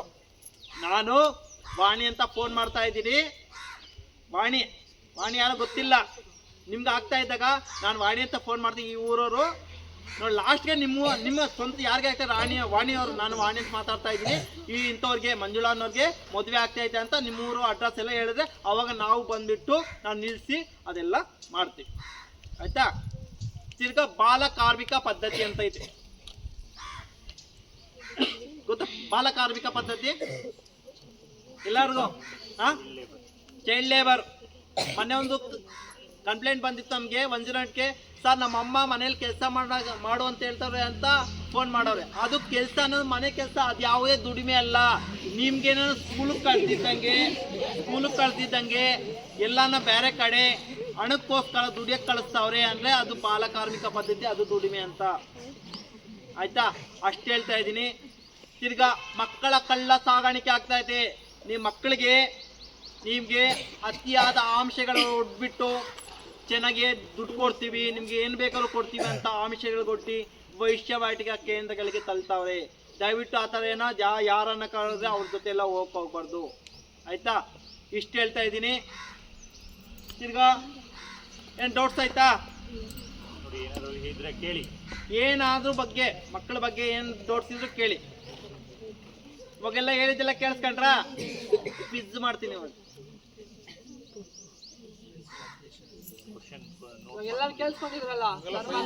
ತಿರ್ಗಾ ಮಹಿಳಾ ಸಹಾಯವಾಣಿ ಐತೆ. ನಿಮ್ ತಾಯಂದ್ರಿಗೆ ಏನ್ ತೊಂದರೆ ಆಗ್ತಾ ಇದೆ, ಕಿರುಕುಳ ಮಾಡ್ತಾರೆ, ದೌರ್ಜನ್ಯ ಮಾಡ್ತಾರೆ, ಮಹಿಳೆಯರಿಗೋಸ್ಕರ 181 ಅಂತ ಐತೆ, ಆಯ್ತಾ. 181 ಐತೆ. ನಮ್ಮ ಇಲಾಖೆಯಲ್ಲಿ ಸಖಿ ಒನ್ ಸ್ಟಾಪ್ ಸೆಂಟರ್ ಐತೆ. ಸಖಿ ಒನ್ ಸ್ಟಾಪ್ ಸೆಂಟರ್ ಅಂತ. ಸಖಿ ಒನ್ ಸ್ಟಾಪ್ ಸೆಂಟರ್ ಅಲ್ಲಿ 5 ರೀತಿಯ ಸೇವೆಗಳು ಉಚಿತವಾಗಿ ಕೊಡ್ತೀವಿ. ಒಂದು ಆಪ್ತ ಸಮಾಲೋಚನೆ, 2ನೇದು ವೈದ್ಯಕೀಯ ನೆರವು, 3ನೇದು ಕಾನೂನು ನೆರವು, 4ನೇದು ಪೊಲೀಸ್ ನೆರವು, ತಾತ್ಕಾಲಿಕ ಆಶ್ರಯ. ಯಾವುದೇ ರೀತಿಯ ನೊಂದ ಮಹಿಳೆ ಬಂದಾಗ ಅವ್ರಿಗೆ ಮೊದಲು ಆಪ್ತ ಸಮಾಲೋಚನೆ ಮಾಡ್ತೀವಿ. ಏನಾಗೈತೆ, ಏನು ತೊಂದರೆ ಆಗೈತೆ ಅಂತ ಹೇಳ್ಬಿಟ್ಟು ಆಪ್ತ ಸಮಾಲೋಚನೆ ಮಾಡ್ತೀವಿ. ಅವ್ರಿಗೆ ಏನೋ ವೈದ್ಯಕೀಯವಾಗಿ, ಕಾನೂನು, ಪೊಲೀಸಿನ ಆ ಥರ ನೆರವು ಕೊಟ್ಬಿಟ್ಟು 5 ದಿನ ಕಾಲ ಮಾತ್ರ ತಾತ್ಕಾಲಿಕ ಆಶ್ರಯ ಇಟ್ಕೊಂಡು ಅವ್ರಿಗೆ ರಕ್ಷಣೆ ಮಾಡ್ತೀವಿ. ತದನಂತರ ಸ್ವಾದ ಗೃಹ ಅಂತೆಲ್ಲ ಐತೆ ನಮ್ಮ ಇಲಾಖೆಯಲ್ಲಿ. ಅದು ನಮ್ಮ ಇಲಾಖೆ ಅಂಡರಲ್ಲಿ ಕೆಲಸ ಮಾಡ್ತಾ ಇದೆ, ಆಯಿತಾ. 2 ಮಾತುಗಳನ್ನು ಆಡಲು ಅವಕಾಶ ಕೊಟ್ಟ ತಮ್ಮೆಲ್ಲರಿಗೂ ಧನ್ಯವಾದಗಳು. ಬಹಳಷ್ಟು ಒಂದು ಅಂಶಗಳ ಬಗ್ಗೆ ಮಾತಾಡಿದ್ದಾರೆ. ನಾನು ಈಗಾಗಲೇ ಹೇಳ್ತೀನಿ, 10th ಬಂದಾಗ ಸಾಮಾಜಿಕ ಸವಾಲುಗಳು ಅನ್ನೋ ಒಂದು ಪಾಠನೇ ಇದೆ. ಬಾಲ ಕಾರ್ಮಿಕತೆ ಆಗಿರ್ಬೋದು, ಸ್ತ್ರೀ ಶೋಷಣೆ ಆಗಿರ್ಬೋದು, ಬಾಲ್ಯ ವಿವಾಹ ಆಗಿರ್ಬೋದು. ಸೊ ನೀವು ಪ್ರತಿನಿತ್ಯ ಬೆಳಗಿನಿಂದ ಸಾಯಂಕಾಲ ತನಕ ಶಾಲೆಗೆ ಬರುವಾಗ ಆಗಿರ್ಬೋದು, ಹೋಗುವಾಗ ಆಗಿರ್ಬೋದು, ಯಾವ ರೀತಿ ಒಂದು ಅಪರಿಚಿತರ ಜೊತೆಗೆ ಯಾವ ರೀತಿ ಸಂಪರ್ಕವನ್ನು ಹೊಂದಿರಬೇಕಾಗತ್ತೆ. ಗುಡ್ ಟಚ್ ಅಂದರೆ ಏನು, ಬ್ಯಾಡ್ ಟಚ್ ಅಂದರೆ ಏನು, ಸಹಜ. ಯಾಕಂದರೆ ಚಿನ್ನನ್ನು ಟಚ್ ಮಾಡೋದಾಗಿರ್ಬೋದು, ತುಟಿಯನ್ನು ಟಚ್ ಮಾಡೋದಾಗಿರ್ಬೋದು, ಇದರಲ್ಲಿ ಬ್ಯಾಡ್ ಯಾವುದು, ಗುಡ್ ಯಾವುದು, ಎಲ್ಲಿ ಬೆನ್ನನ್ನು ಟಚ್ ಮಾಡ್ತಾರೆ, ಎಲ್ಲಿ ತಲೆಯನ್ನು ಸವರ್ತಾರೆ, ಸೊ ಅಥವಾ ಬೇರೆ ಬೇರೆ ರೀತಿಯಲ್ಲಿ ಟಚ್ ಮಾಡುವಂಥದ್ದು ಆಗಿರ್ಬೋದು, ಬ್ಯಾಡ್ ಟಚ್ ಆಗಿರ್ಬೋದು, ಗುಡ್ ಟಚ್ ಆಗಿರ್ಬೋದು. ಫೋಕ್ಸೋ ಕಾಯ್ದೆ 2012ರಲ್ಲಿ ಜಾರಿಯಾಗುತ್ತೆ. ಫೋಕ್ಸೋ ಕಾಯ್ದೆ ಅನ್ನುವಂಥದ್ದು ಇಲ್ಲಿ ಬಾಲಕರಿಗೂ ಬರ್ತದೆ, ಬಾಲಿಕರಿಗೂ ಬರ್ತದೆ. ಅಂದರೆ ಇಲ್ಲಿ ಬಾಲಕರು ಸಹ ಶೋಷಣೆಗೆ ಒಳಗಾಗ್ತಿದ್ದಾರೆ, ಬಾಲಿಕೆಯರು ಶೋಷಣೆ ಆಗ್ತಿದ್ದಾರೆ. ಇಲ್ಲಿ ನಾಚಿಕೆ ಪಡುವಂಥದ್ದು ಯಾವುದೂ ಇಲ್ಲ. 18 ವರ್ಷ ಕೆಳಪಟ್ಟಂಥ ಮಕ್ಕಳು ಇಲ್ಲಿ ಏನಾಗ್ತಾರೆ, ಇಬ್ಬರು ಇಲ್ಲಿ ಶೋಷಣೆಗೆ ಒಳಗಾಗ್ತಾ ಇರುವಂಥದ್ದಾಗಿರ್ಬೋದು. ಅದೇ ರೀತಿಯಲ್ಲಿ ಚೈಲ್ಡ್ ಮ್ಯಾರೇಜಸ್ ಬಿಲೋ 18 ಏಜ್, 18 ವರ್ಷಕ್ಕಿಂತ ಕೆಳಮಟ್ಟದ ಒಂದು ಭಾಳಷ್ಟು ಮಕ್ಕಳು ಇವತ್ತೇನಾಗ್ತಿದ್ದಾರೆ ಚೈಲ್ಡ್ ಮ್ಯಾರೇಜ್. ಇಲ್ಲಿ ಚೈಲ್ಡ್ ಮ್ಯಾರೇಜ್ ಅಂದರೆ ಬರೀ ಹೆಣ್ಮಕ್ಳೇ ಅಂತ ಬರೋದಿಲ್ಲ, ಗಂಡು ಮಕ್ಕಳು ಅಷ್ಟೇ. ಎಬೋ ಏಜ್ ಇರುವಂಥ ಒಂದು ಮಹಿಳೆಯನ್ನು ಮದುವೆ ಮಾಡಿಕೊಂಡ್ರೆ ಅವರು ಸಹ ಒಂದು ಚೈಲ್ಡ್ ಲೇಬರ್ಗೆ ಬರ್ತಾರೆ. ಈ ರೀತಿಯಾದಂಥ ಒಂದು ಶೋಷಣೆ. ಅದೇ ರೀತಿಯಲ್ಲಿ ಚೈಲ್ಡ್ ಲೇಬರ್ ಬಿಲೋ 14 ಏಜ್, 14 ವರ್ಷಕ್ಕಿಂತ ಕೆಳ ವಯಸ್ಸಿನ ಮಕ್ಕಳನ್ನು ಒತ್ತಾಯಪೂರ್ವಕವಾಗಿ ಯಾವುದೇ ಒಂದು ಕಾರ್ಖಾನೆಗಳಲ್ಲಿ ದುಡಿಸುವಂಥದ್ದು ಸಹ ಇದು ಬಾಲಕಾರ್ಮಿಕತೆಗೆ ಬರ್ತದೆ. ಸೊ ಈ ರೀತಿಯಲ್ಲಿ ನಿಮಗೆ ಯಾವುದೇ ರೀತಿಯಾದಂಥ ಒಂದು ಶೋಷಣೆಗಳು, ಅಡಚಣೆಗಳು ಏನಾದರೂ ಇದ್ದರೆ ದಯವಿಟ್ಟು ನೀವು ಒಂದು ಡೌಟ್ಸನ್ನು ರೈಸ್ ಮಾಡ್ಬೋದು. ಸೊ ಇವುಗಳಲ್ಲಿ ನೀವು ಬಹಳಷ್ಟು ಜಾಗರೂಕರಾಗಬೇಕಾಗುತ್ತೆ. ಯಾಕಂದರೆ ಇವತ್ತು ಪ್ರತಿಯೊಂದು ಮನೆಯಲ್ಲೂ ಒಂದು ಮಹಿಳೆ ಅನ್ನೋರು ಬಹಳಷ್ಟು ಒಂದು ಪ್ರಮುಖವಾದಂಥ ಒಂದು ಪಾತ್ರವನ್ನು ಪೋಷಣೆ ಮಾಡಬೇಕಾಗುತ್ತೆ. ಯಾಕಂದರೆ ಅಭಿವೃದ್ಧಿಯಲ್ಲಿ ಮಹಿಳೆಯ ಪಾತ್ರ ಎಷ್ಟು ಅನ್ನುವಂಥದ್ದು ನಾವೆಲ್ಲರೂ ಅರ್ಥ ಮಾಡ್ಕೊಂಡಿದ್ದೀವಿ. ಸೊ ಆ ನಿಟ್ಟಿನಲ್ಲಿ ನೀವು ಕಾನೂನಿನ ಮೂಲಕ ಅಥವಾ ಏನೋ ಒಂದು ಈ ಒಂದು ವಿಚಾರಗಳನ್ನು ತಿಳ್ಕೊಂಡು ಜಾಗರೂಕರಾಗಬೇಕಂತ ಹೇಳ್ತಾ ಈ ಇಷ್ಟೆಲ್ಲ ಮಾತುಗಳನ್ನು ತಿಳಿಸ್ಕೊಟ್ಟಂಥ ಒಂದು ಸರ್ ಅವರಿಗೆ ನಿಮ್ಮೆಲ್ಲರ ಪರವಾಗಿ ಅಭಿನಂದನೆಗಳನ್ನು ಸಲ್ಲಿಸುತ್ತೇವೆ. ಇವತ್ತಿನ ದಿನ ನಮ್ಮ ಜಿಲ್ಲಾ ಮಹಿಳಾ ಮತ್ತು ಮಕ್ಕಳ ಕಲ್ಯಾಣ ಇಲಾಖೆ ಚಿಕ್ಕಬಳ್ಳಾಪುರದಲ್ಲಿದೆ. ಇವರು ನಮಗೆ ಗೊತ್ತಿರೋ ಹಾಗೆ ಬಹಳ ವರ್ಷಗಳಿಂದ ಒಂದು ಟೀಮ್ ಇದೆ. ಆ ಟೀಮು ಎಲ್ಲ ಶಾಲೆಗಳಿಗೂ ಭೇಟಿ ಕೊಡ್ತಾರೆ. ಪ್ರತಿ ಶಾಲೆಯಿಂದ ಮೇಲೂರಿಗೆ ಹೋಗಿದ್ರು, ಅದು ಫೋಟೋಸ್ ಹಾಕಿದ್ರು, ಗಂಗಕೋಟೆ ಮೇಲೂರು. ಇವತ್ತು ಚಿಂತಾಮಣಿ ಟೌನಲ್ಲಿ 2 ಸ್ಕೂಲು, ಇವತ್ತು ಇಲ್ಲಿ ಮತ್ತು ಇಲ್ಲಿ ರಾಗುಟ್ಟಹಳ್ಳಿ, ಈ ಥರ ಎಲ್ಲ ಶಾಲೆಗೆ ಕವರ್ ಮಾಡ್ತಾರೆ. ಉದ್ದೇಶ ಇಷ್ಟೇ, ಸ್ಪಷ್ಟವಾಗಿ ಹೇಳಿದ್ದಾರೆ. ಮೊದಲು ಏನು ಈ ಮಕ್ಕಳ ಬಗ್ಗೆ ಸುಮಾರು ಕಾನೂನುಗಳಿದೆ ಈಗ, ಅದರಲ್ಲಿ ಏನು ಮಕ್ಕಳಿಗೆ ಸಮಸ್ಯೆಗಳಾಗ್ತಾ ಇದೆ ಆ ಸಮಸ್ಯೆಗಳನ್ನು ಪರಿಹಾರ ಮಾಡಲಿಕ್ಕೆ ಇವರು ಕೆಲಸಗಳನ್ನು ಮಾಡ್ತಾ ಇದ್ದಾರೆ. ಹಂಗಾಗಿ ವಿಶೇಷವಾಗಿ ಈಗ ಗಂಡು ಮಕ್ಕಳು ಹೆಣ್ಣು ಮಕ್ಕಳು ಇಬ್ಬರು ಮಕ್ಕಳೇ, ಇಲ್ಲಿ 18 ವರ್ಷದೊಳಗೆ ಇರೋರೆಲ್ಲರೂ ಕೂಡ ಮಕ್ಕಳೇ. ಬಹಳ ಮುಖ್ಯವಾಗಿ 4-5 ಪಾಯಿಂಟ್ ಹೇಳಿದ್ದಾರೆ. ಒಂದು ಏನಪ್ಪ ಅಂದರೆ ವಿಶೇಷವಾಗಿ ಹೆಣ್ಣು ಮಕ್ಕಳ ರಕ್ಷಣೆ ಕುರಿತು. ಹೆಣ್ಣು ಮಕ್ಕಳ ರಕ್ಷಣೆ ಇದು ನಮ್ಮೆಲ್ಲರ ಹೊಣೆ ಅಲ್ವಾ? ಎಲ್ಲ ಇನ್ಕ್ಲೂಡಿಂಗ್ ಗಂಡು ಮಕ್ಕಳು, ಎಲ್ಲ ಶಾಲೆಗಳು, ಮಕ್ಕಳು, ಮನೆ ಎಲ್ಲರೂ ಸೇರಿ ಹೆಣ್ಣು ಮಕ್ಕಳನ್ನು ರಕ್ಷಣೆ ಮಾಡಬೇಕು. ಬೇಟಿ ಬಚಾವೋ ಬೇಟಿ ಪಡಾವೋ ಅಂದರೆ ಮಕ್ಕಳು, ಹೆಣ್ಣು ಮಕ್ಕಳು ಹುಟ್ಟಿದ್ರೆ ಅವ್ರನ್ನ ಉಳಿಸ್ಬೇಕು ಮತ್ತು ಅವ್ರನ್ನ ಓದಿಸಿ ಒಳ್ಳೆಯ ಕೆಲಸಕ್ಕೆ ಸೇರಿಸ್ಬೇಕು ಅಂತಕ್ಕಂಥದ್ದು ಒಂದು. ಮತ್ತು ಬಾಲ ಕಾರ್ಮಿಕ ಪದ್ಧತಿ, ಚೈಲ್ಡ್ ಲೇಬರ್, ಈಗ ಶಾಲೆ ಬಿಡಿಸೋದು, ಕೆಲಸಕ್ಕೆ ಹಾಕ್ಬಿಡೋದು, ಅರ್ಥ ಆಯ್ತಾ? ಹೋಟ್ಲಲ್ಲಿ ಕೆಲಸ ಹಾಕೋದು, ಕೂಲಿ ಕೆಲಸಕ್ಕೆ ಕಳಿಸೋದು ದುಡ್ಡಿಗಾಗಿ, ಯಾವುದೋ ಒಂದು ಇಟ್ಟಿಗೆ ಫ್ಯಾಕ್ಟ್ರಿಯಲ್ಲಿ ಹಾಕ್ಬಿಡೋದು ಅಥವಾ ಮನೆ ಕಟ್ಟಕ್ಕೆ ಕಳಿಸೋದು, ಈ ಥರ ಫ್ಯಾಕ್ಟ್ರಿಗೆ ಕಳಿಸೋದು, ಅಂಗಡಿಯಲ್ಲಿ ತಗೊಂಡು ಇಡೋದು, ಬೇಕ್ರಿಯಲ್ಲಿ ಇಡೋದು, ಆ ಥರ ಮಾಡೋಂಗಿಲ್ಲ. ಜೀತಕ್ಕೆ ಇಡ್ತಾ ಇದ್ರು ಮೊದಲೆಲ್ಲ, ಈಗ ತುಂಬ ಕಡಿಮೆ ಆಗಿದೆ. ಈಗಲೂ ಕೆಲವು ಕಡೆ ಇಟ್ಟಿರ್ತಾರೆ, ಸಾಲ ಮಾಡಿಬಿಟ್ಟಿರ್ತಾರೆ ತಂದೆ, 10,000 50,000 1 ಲಕ್ಷ ಯಾರ ಹತ್ರ ತಗೊಂಡ್ಬಿಟ್ಟಿರ್ತಾರೆ. ಅವ್ನು ಸಾಲ ಕೊಡೋಕ್ಕಾಗಲ್ಲ. ಅವಾಗ ಏನು ಮಾಡ್ತಾನೆ, ಮಕ್ಕಳನ್ನ, ತನ್ನ ಮಗಳನ್ನ ತಗೊಂಡೋಗಿ ಆ ಮನೆಯಲ್ಲಿ ಕೆಲಸಕ್ಕೆ ಇಟ್ಬಿಡ್ತಾರೆ. ಇದು ತಪ್ಪು. ಈ ಥರ ಯಾವುದೂ ಕೂಡ ಆಗಂಗಿಲ್ಲ. ಇವೆಲ್ಲ ಮೊದಲು ಆಗ್ತಾ ಇತ್ತು, ಆದರೆ ಇತ್ತೀಚಿನ ದಿನಗಳಲ್ಲಿ ಕಾನೂನು ತುಂಬ ಕಠಿಣವಾಗಿದೆ. ಇದರ ಬಗ್ಗೆ ಸರ್ಕಾರಗಳು ಸುಮಾರು ಕಾನೂನುಗಳು ತಂದಿದೆ. ಹಂಗಾಗಿ ಬಾಲ ಕಾರ್ಮಿಕರಾಗಬಾರ್ದು, ಹೆಣ್ಣು ಮಕ್ಕಳನ್ನು ರಕ್ಷಣೆ ಮಾಡಬೇಕು. ಹೆಣ್ಣು ಮಕ್ಕಳು ಚೆನ್ನಾಗಿ ಕಲಿತು ಓದಿ ಮುಂದೆ ತಮ್ಮ ಇದರಲ್ಲಿ ಸ್ವಾವಲಂಬಿಗಳಾಗಿ ಬದುಕಬೇಕು. ಮತ್ತು ಏನು ಪ್ರತಿಯೊಬ್ಬರೂ ಕೂಡ ಹುಟ್ಟಿದ ಮೇಲೆ ದೊಡ್ಡವರಾಗ್ತೀರಾ, ಅವರವರ ಏಜಿಗೆ ಬಂದ ಮೇಲೆ ಮದುವೆ ಆಗುವಂಥದ್ದು ಅದು ನಿಯಮ, ಅದು ನೇಚರ್, ಅದು ಯಾರು ತಪ್ಪಿಸಂಗಿಲ್ಲ. ಆದರೆ ಅದಕ್ಕೊಂದು ಟೈಮ್ ಇದೆ ಅಲ್ವಾ? ಆ ಟೈಮಲ್ಲಿ ಅಂದರೆ ಈಗ ಓದಬೇಕು, SLC ಆದಮೇಲೆ PUC ಆದಮೇಲೆ ಡಿಗ್ರಿ, ಈ ಥರ ಮಾಡಿಕೊಂಡು ನೀವು ಸ್ವಂತ ಒಂದು ಯಾವುದೋ ಒಂದು ಹುದ್ದೆಗೆ ಸೇರಿದ ಮೇಲೆ ನೀವು ಮದುವೆಯನ್ನು ಮಾಡ್ಕೋಬೇಕು ಅಂತಕ್ಕಂಥದ್ದು. ಅದರಲ್ಲಿ ಈ ಹಳ್ಳಿ ಕಡೆ, ವಿಶೇಷವಾಗಿ ಗ್ರಾಮೀಣ ಭಾಗದಲ್ಲಿ, ಈಗ ನಾವು ಟೌನ್ ಸೈಡ್ ಹೋದರೆ ಬಾಲಕಾರ್ಮಿಕರ ಜಾಸ್ತಿ ನೋಡ್ತೀವಿ, ಶಾಲೆ ಬಿಡಿಸೋದು ಹೆಚ್ಚಲ್ಲಿ. ಈ ಹಳ್ಳಿ ಕಡೆ ಬಂದಾಗ ಏನಪ್ಪ ಅಂದರೆ ಮದುವೆಗಳನ್ನು ಮಾಡ್ತಕ್ಕಂಥದ್ದು, ಬಿಲೋ 18 ಇಯರ್ಸ್ ಹೆಣ್ಮಕ್ಳಿಗೆ ಶಾಲೆ ನಿಲ್ಲಿಸೋದು, ಮದುವೆಗಳನ್ನು ಮಾಡಿಬಿಡ್ತಾರೆ. ಅದು ಗೊತ್ತಾಗ್ದಂಗೆ ಮಾಡಿಬಿಡ್ತಾರೆ. ಅದನ್ನು ನೀವು ತುಂಬ ಎಚ್ಚರಿಕೆಯಿಂದ ನೀವು ಅದನ್ನು ಮೊದಲು ರಕ್ಷಣೆ ಮಾಡ್ಕೋಬೇಕು. ನೀವು ಫಸ್ಟ್, ಅರ್ಥ ಆಯ್ತಾ? ನೀವು ಹುಷಾರಾಗಿದ್ದರೆ ಅದೇನೂ ಆಗೋದಿಲ್ಲ. ನೀವು ಸ್ವಲ್ಪ ಮೈ ಮರೆತರೆ ಅದು ಆಗುವಂಥ ಸಾಧ್ಯತೆ ಇರ್ತದೆ. ಇದನ್ನು ನೀವು ಎಚ್ಚರಿಕೆಯಿಂದ ಇದು ಮಾಡ್ಕೋಬೇಕು. ಮತ್ತು ಇನ್ನೊಂದು ಪೋಕ್ಸೋ ಆ್ಯಕ್ಟ್ ಬಗ್ಗೆ ಹೇಳಿದರು. ಈ ಪೋಕ್ಸೋ ಆ್ಯಕ್ಟ್ ಇದೆಯಲ್ಲ, ಇದು ಅತ್ಯಂತ ಕಠಿಣವಾದಂತಹ ಒಂದು ಆ್ಯಕ್ಟ್. ಇದು ಅರ್ಥ ಆಯ್ತಾ? 2012ರಲ್ಲಿ ಕೇಂದ್ರ ಸರ್ಕಾರ ಜಾರಿಗೆ ತಂದಿರತಕ್ಕಂಥ ಒಂದು ಕಾಯ್ದೆ. ಈ ಕಾಯ್ದೆಯಲ್ಲಿ ಹೆಣ್ಣು ಮಕ್ಕಳಿಗೆ ಅಥವಾ ಗಂಡು ಮಕ್ಕಳಿಗೆ ಬಿಲೋ 18 ಇಯರ್ಸ್ ಕೆಳಗಡೆ ಇರ್ತಕ್ಕಂಥ ಮಗುವಿಗೆ ಯಾವುದೇ ರೂಪದಲ್ಲಿ ಲೈಂಗಿಕ ಅಥವಾ ದೈಹಿಕ ಮಾನಸಿಕ ಹಿಂಸೆ ದೌರ್ಜನ್ಯ ಮಾಡಿದ್ರೆ ಅವರನ್ನು ಕೇಸ್ ಬುಕ್ ಮಾಡಿ ಅರೆಸ್ಟ್ ಮಾಡಿಬಿಡ್ತಾರೆ. ಅದಕ್ಕೆ ಬೇಲೇ ಕೊಡಲ್ಲ. ಯಾರೇ ಆಗಲಿ, ಮಿನಿಸ್ಟ್ರ್ ಮಾಡಿದ್ರೆ ಮಿನಿಸ್ಟ್ರನ್ನೂ ಹಾಕ್ಬಿಡ್ತಾರೆ. ಅರ್ಥ ಆಯ್ತಾ? ಇನ್ಯಾರೋ ದೊಡ್ಡ ವ್ಯಕ್ತಿ ನಾನು ಅಂತಂದ್ರು ಅವ್ರನ್ನೂ ಕೂಡ ಇದರಲ್ಲಿ ವಿನಾಯಿತಿ ಇಲ್ಲ, ಯಾರಿಗೂ ವಿನಾಯಿತಿ ಇಲ್ಲ. ಅದು ಕೇಸ್ ಪ್ರೂವ್ ಆಯ್ತು ಅಂದರೆ ಅವ್ರನ್ನ ಜೈಲಿಗೆ ಹಾಕ್ಬಿಡ್ತಾರೆ. ಅರ್ಥ ಆಯ್ತೇನ್ರೋ? ಗಂಡು ಮಕ್ಕಳಾಗಿರ್ಬೋದು, ಹೆಣ್ಮಕ್ಳಾಗಿರ್ಬೋದು. ಗಂಡು ಮಕ್ಕಳ ಮೇಲೂ ಕೂಡ ದೌರ್ಜನ್ಯ ಆದರೆ ಹಾಕ್ಬೋದು, ಹೆಣ್ಣು ಮಕ್ಳಿಗೂ ಹಾಕ್ಬಿಡ್ಬೋದು ಅದು ಕೇಸ್. ಅರ್ಥ ಆಯ್ತಾ? ಹೆಣ್ಣು ಮಕ್ಕಳ ಮೇಲೆ ದೌರ್ಜನ್ಯ ಆದರೆ ಗಂಡು ಮಕ್ಳಿಗೂ ಹಾಕ್ಬೋದು. ಇಲ್ಲಿ ಯಾವುದೇ ರೀತಿ ಭೇದ ಭಾವ ಇರೋದಿಲ್ಲ. ಪೋಕ್ಸೋ ಆ್ಯಕ್ಟ್ ಬಗ್ಗೆ ಹೇಳಿದ್ದಾರೆ, ಬಾಲಕಾರ್ಮಿಕ ಪದ್ಧತಿ ಬಗ್ಗೆ ಹೇಳಿದ್ದಾರೆ, ಮತ್ತು 1098 ಬಗ್ಗೆ, ಮಹಿಳಾ ಸಹಾಯವಾಣಿ, ಮಕ್ಕಳ ಸಹಾಯವಾಣಿ, ಇವೆಲ್ಲ ಕೂಡ ಮಕ್ಕಳಿಗೆ ಒಂದು ಅರಿವು ಮೂಡಿಸ್ತಕ್ಕಂಥ ಒಂದು ಇಲಾಖೆಯ ಕಾರ್ಯಕ್ರಮ. ಇದಕ್ಕೆ ನಮ್ಮ ಮಹಿಳಾ ಮತ್ತು ಮಕ್ಕಳ ಕಲ್ಯಾಣ ಇಲಾಖೆ ಹಾಗೂ ನಮ್ಮ ಶಾಲಾ ಶಿಕ್ಷಣ ಇಲಾಖೆ ವತಿಯಿಂದ ಈ ಥರದ ಕಾರ್ಯಕ್ರಮಗಳು ಎಲ್ಲ ಜಿಲ್ಲೆ, ಎಲ್ಲ ಇಡೀ ರಾಜ್ಯದಲ್ಲಿ ಎಲ್ಲ ಕಡೆ ನಡೀತಾ ಇರುತ್ತೆ. ಜನರಲ್ಲಿ, ಮಕ್ಕಳಲ್ಲಿ ಒಂದು ಅರಿವು ಮೂಡಬೇಕು ಅಂತ ಗೊತ್ತಾದರೆ ತಾನೇ ನೀವು ಅಲರ್ಟ್ ಆಗೋದು. ನೀವೆಲ್ಲ ಅಲರ್ಟ್ ಆಗಬೇಕು. ಈ ಥರದ ಯಾವುದೇ ಸಮಸ್ಯೆಗಳಿಂದ ಮುಕ್ತವಾಗಬೇಕು. ಈಗ ಸಾರ್ ಹೇಳಿದರು, ಹೆಣ್ಮಕ್ಳಿಗೆ ನಾವು ಮೊನ್ನೆನೇ ಹೇಳ್ತಾ ಇದ್ವಿ, ಸಿಂಗಲ್ ಆಗಿ ಬರಬೇಡ್ರಿ, ಇದು ಮೊದಲು ಮಾಡು. ಮತ್ತು ಬಸ್ಸಲ್ಲೇ ಬರಬೇಕು, ನಡ್ಕೊಂಡು ಬರಬಾರ್ದು. ಕೆಲವು ಹೆಣ್ಮಕ್ಳು ಬಸ್ಸಲ್ಲಿ ಬರೋಕ್ಕೆ ಅವಕಾಶ ಇದ್ದರೂ ಬೇಕಂತ ನಡ್ಕೊಂಬರೋದು, ಆ ಥರ ಎಲ್ಲ ಮಾಡಬಾರ್ದು. ಅದು ರಕ್ಷಣೆ ಅಲ್ಲ. ಮತ್ತು ಸಿಂಗಲ್ ಆಗಿ ಬರೋವಾಗ ಯಾವುದೋ ಗೊತ್ತಿಲ್ಲದೆ ಇರೋ ಬೈಕ್ ಹತ್ತು ಬಿಡೋದು. ಪರಿಚಯ ಇದ್ದಾರೆ ಅಂದರೆ ಅದರಲ್ಲಿ ಬಂದರೆ ತಪ್ಪೇನಿಲ್ಲ. ಗೊತ್ತಿರಲ್ಲ ಅವನು ಯಾರೋ, ಅವನ ಬೈಕಲ್ಲಿ ನೀವು ಹತ್ತಿ ಬರೋದು, ಪದೇ ಪದೇ ಅದೇ ಬೈಕಲ್ಲಿ ಬರ್ತಕ್ಕಂಥದ್ದು. ಇವೆಲ್ಲ ಹೇಳಿದ್ದಾರೆ, ಸೂಕ್ಷ್ಮ ವಿಷಯಗಳಿವೆಲ್ಲ.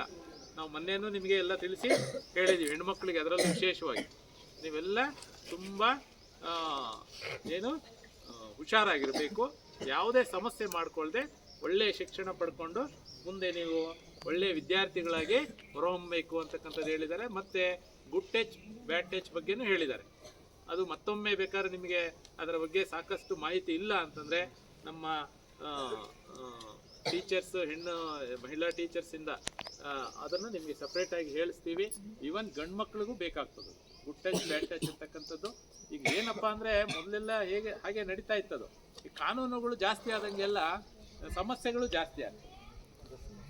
ಮೊದಲೆಲ್ಲ ನಾವೆಲ್ಲ ಹಳ್ಳಿಗಳಲ್ಲಿ ಹುಟ್ಟಿ ಬೆಳೆದಾಗ ನಮಗೆ ಏನು ಅನ್ನೋದೇ ಗೊತ್ತಿರಲಿಲ್ಲ. ಎಲ್ಲ ನಾವು ಆಟ ಆಡ್ಕೊಂಡು ಜೊತೆಯಲ್ಲೇ ಬೆಳೀತಾ ಇದ್ವಿ, ಬರ್ತಾ ಇದ್ವಿ. ಆದರೆ ಇತ್ತೀಚಿನ ದಿನಗಳಲ್ಲಿ ಈ ಸಮಸ್ಯೆಗಳು ಜಾಸ್ತಿ ಆದಾಗ ಕಾನೂನು ಕೂಡ ಬಿಗಿ ಆಗ್ತದೆ, ಆವಾಗ ನಿಯಮಗಳು ಜಾಸ್ತಿ ಆಗ್ತದೆ. ಆವಾಗ ನಾವು ಅದನ್ನು ಪಾಲಿಸಲೇ ಬೇಕಾಗ್ತದೆ. ಅದನ್ನೆಲ್ಲನೂ ಕೂಡ ಎಚ್ಚರಿಕೆಯಿಂದ ಫಾಲೋ ಮಾಡಿ ಅಂತ ಹೇಳ್ತಾ, ಮತ್ತು ನಿಮಗೆ ಇದ್ರ ಬಗ್ಗೆನೂ ಕೂಡ ಮಾಹಿತಿ ನೀಡ್ತಾರೆ. ಮತ್ತು ಇವತ್ತಿನ ದಿನ ಮಹಿಳಾ ಮತ್ತು ಮಕ್ಕಳ ಕಲ್ಯಾಣ ಇಲಾಖೆಯವರು ಬಂದಿದ್ದಾರೆ. ಅವರು ಸಾಕಷ್ಟು ವಿಷಯಗಳನ್ನು ತಿಳಿಸ್ಕೊಟ್ಟಿದ್ದಾರೆ. ಈಗ ಕ್ವಿಜ್ ಅಂತಕ್ಕಂಥದ್ದು ನಡೆಸ್ತಾರೆ. ಏನು ಕೇಳಿದ್ದಾರೆ ಅದನ್ನೇ ನೀವು ಕೇಳ್ತಾರೆ. ಯಾರು ಹೇಳ್ತೀರೋ ಅವರಿಗೆ ಪೆನ್ನು ಪ್ರೈಸ್ ಏನು ಕೊಡ್ತಾರೆ, ತಗೊಳ್ಳಿ ಅಂತ ಹೇಳ್ತಾ ನೆಕ್ಸ್ಟ್ ಕ್ಲಾಸ್ ಇರ್ತದೆ, ಮಾಡಿ ಕ್ಲಾಸ್ ಕಂಟಿನ್ಯೂ ಆಗ್ತದೆ. ಹ್ಯಾಂಡ್ ರೈಸ್ ಮಾಡಿ, ಓಕೆನಾ? ಮೊದಲು ನಮ್ಮ ಚಿಕ್ಕಬಳ್ಳಾಪುರ ಜಿಲ್ಲೆಯ ಬಗ್ಗೆ ನೀವು ಎಷ್ಟು ತಿಳ್ಕೊಂಡು ನಾವೆಷ್ಟು ತಿಳ್ಕೊಂಡಿದ್ರೆ ಅದಕ್ಕೆ ಚಿಕ್ಕಬಳ್ಳಾಪುರ ಬಗ್ಗೆ ಕೇಳೋಣ ಮೊದಲು, ಆಯಿತಾ? ಚಿಕ್ಕಬಳ್ಳಾಪುರ ಜಿಲ್ಲೆ ಕೋಲಾರ ಜಿಲ್ಲೆಯಿಂದ ವಿಭಜನೆಗೊಂಡು ಯಾವ ವರ್ಷದಲ್ಲಿ ವಿಭಜನೆಗೊಂಡಿತು? ನೋಡಿ, 2007ರಲ್ಲಿ ಚಿಕ್ಕಬಳ್ಳಾಪುರ ಜಿಲ್ಲೆಯನ್ನ ವಿಭಜನೆಗೊಂಡು ಕೋಲಾರದಿಂದ ವಿಭಜನೆ ಮಾಡ್ತಾರೆ. ಕುಮಾರಸ್ವಾಮಿ ಮುಖ್ಯಮಂತ್ರಿ ಆಗಿದ್ದಾರೆ ಅವರು 2007. ಚಿಕ್ಕಬಳ್ಳಾಪುರ ಜಿಲ್ಲೆಯ ತ್ರಿರತ್ನಗಳು ಅಂತ ಕರೀತಾರೆ. ಹ್ಯಾಂಡ್ ರೈಸ್ ಮಾಡಿ. CNR ರಾವ್. ಆನ್ಸರ್ ಹೇಳ್ತೀನಿ. ಒಬ್ರು sir M Visvesvaraya, CNN Rao, Chintamani ತಾಲೂಕರೆ, ಆಯ್ತಾ? ಮೂರನೇರು ಡಾಕ್ಟರ್ HN ನರಸಿಂಹಯ್ಯ, ಕರ್ನಾಟಕದ ಜಲಿಯನ್ ವಾಲಾಬಾಗ್ ಹತ್ಯಾಕಾಂಡ ಎಲ್ಲಿ ನಡೆಯುತ್ತದೆ, ಯಾವಾಗ? ವಿದ್ರಾಶತ್ತ. ನೋಡಿ, ಕರ್ನಾಟಕದ ಜಲಿಯನ್ ವಾಲಾಬಾಗ್ ಹತ್ಯಾಕಾಂಡ ನಡೆಯುತ್ತೆ. ಕರ್ನಾಟಕ ಜಲಿಯನ್ ವಾಲಾಬಾಗ್ ಹತ್ಯಾಕಾಂಡ ವಿದ್ರಾಶತ್ತದಲ್ಲಿ ನಡೆಯುತ್ತೆ. ಗೌರಿಬಿದನೂರು ತಾಲೂಕಿನ ವಿದ್ರಾಶತ್ತದಲ್ಲಿ ಏಪ್ರಿಲ್ 25, 1938ರಲ್ಲಿ, ಆಯ್ತಾ? ಅದು ಏನಕ್ಕೆ ಅಂದ್ರೆ ಪಂಜಾಬ್ಲಿ ಅಮೃತಸರದಲ್ಲಿ ಜನರಲ್ ಡಯರ್ ಅನ್ನೋರು ಭಾರತದಲ್ಲಿ ಅದು ನಡೆದ ಅಮೃತಸರದಲ್ಲಿ ಅದೇ ರೀತಿಯಲ್ಲಿ ಗುಂಡು ಸುತ್ತು ಹಾರಿಸ್ತಾರೆ, ಅದೇ ತರ ಮರಣ ಹೊಂದುತ್ತಾರೆ. ಆ ಕಾಂಡ ಕರ್ನಾಟಕ ಜಿಲ್ಲೆಯವರ ಹತ್ಯಾಕಾಂಡ ವಿದ್ರಾಶತ್ತ ಕರೀತಾರೆ. ಗೌರಿಬಿದನೂರು. ಚಿಕ್ಕಬಳ್ಳಾಪುರ ಜಿಲ್ಲೆಯ ಪಂಚಗಿರಿಗಳು ಅಂತಾರೆ, 5 ಅದು ಯಾವ ಗಿರಿಗಳು? ಒಂದು ನಂದಿಗಿರಿ, ನಂದಿ ಬೆಟ್ಟ 1, ಚಂದಗಿರಿ, ಚೆನ್ನಗಿರಿ, ಬ್ರಹ್ಮಗಿರಿ, ಹೇಮಗಿರಿ. ಚಿಕ್ಕಬಳ್ಳಾಪುರ ಜಿಲ್ಲೆ ಬರೋದು ನಂದಿ ಬೆಟ್ಟ ಇರುತ್ತಲ್ಲ, ನಂದಿ ಬೆಟ್ಟ ತಪ್ಪಲಿನಲ್ಲಿ ಸುತ್ತಲೂ ಬರೋದು. ಚಿಕ್ಕಬಳ್ಳಾಪುರ ಜಿಲ್ಲೆಯಲ್ಲಿ ಪಂಚ ನದಿಗಳು ಹರಿಯುತ್ತೆ. ಅದು ವೃತ್ತಾಕಾರದಲ್ಲಿರುತ್ತೆ. ಕರ್ನಾಟಕ ವೃತ್ತಾಕಾರ ವ್ಯವಸ್ಥೆಯನ್ನು ಹೊಂದಿರೋದು ಅಂದರೆ ನಂದಿದುರ್ಗ ವ್ಯವಸ್ಥೆ. 5 ನದಿಗಳು ಬರ್ತವೆ. ಯಾವ ಅಂತೇಳಿ? ಪಾಲಾರ್ ನದಿ ಬರುತ್ತೆ. ಪಾಲಾರ್, ಉತ್ತರ ಪಿನಾಕಿನಿ, ದಕ್ಷಿಣ ಪಿನಾಕಿನಿ, ಕುಮುದ್ವತಿ, ಅರ್ಕಾವತಿ. ಕರ್ನಾಟಕ ರಾಜ್ಯದಲ್ಲಿ 2 ಭಾರತ ರತ್ನ ತಂದುಕೊಟ್ಟ ಜಿಲ್ಲೆ ಯಾವುದು?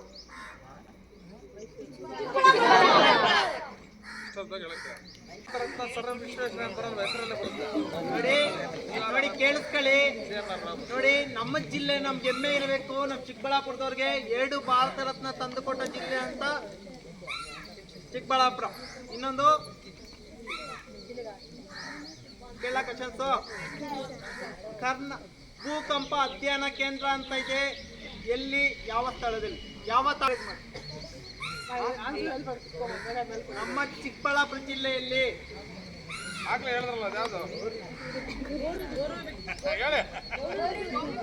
ಎಲ್ಲರೂ ಕೊಡಕ್ಕಾಗಲ್ಲ. ಭೂಕಂಪ ಅಧ್ಯಯನ ಕೇಂದ್ರ ಅಂತ ಐತೆ ಗೌರಿಬಿದನೂರು ತಾಲೂಕಿನ ಕೋಟಾಲದಿನ್ನೆಯಲ್ಲಿ. ಕೋಟಾಲದಿನ್ನೆ ಊರ ಹೆಸರು ಕೋಟಾಲದಿನ್ನೆ. ನೋಡಿ, ಆಯ್ತಾ? Doctor H.N. ನರಸಿಂಹಯ್ಯ ಹುಟ್ಟೂರು ಯಾವುದು? ಹ್ಯಾಂಡ್ ರೈಸ್ ಮಾಡಿ.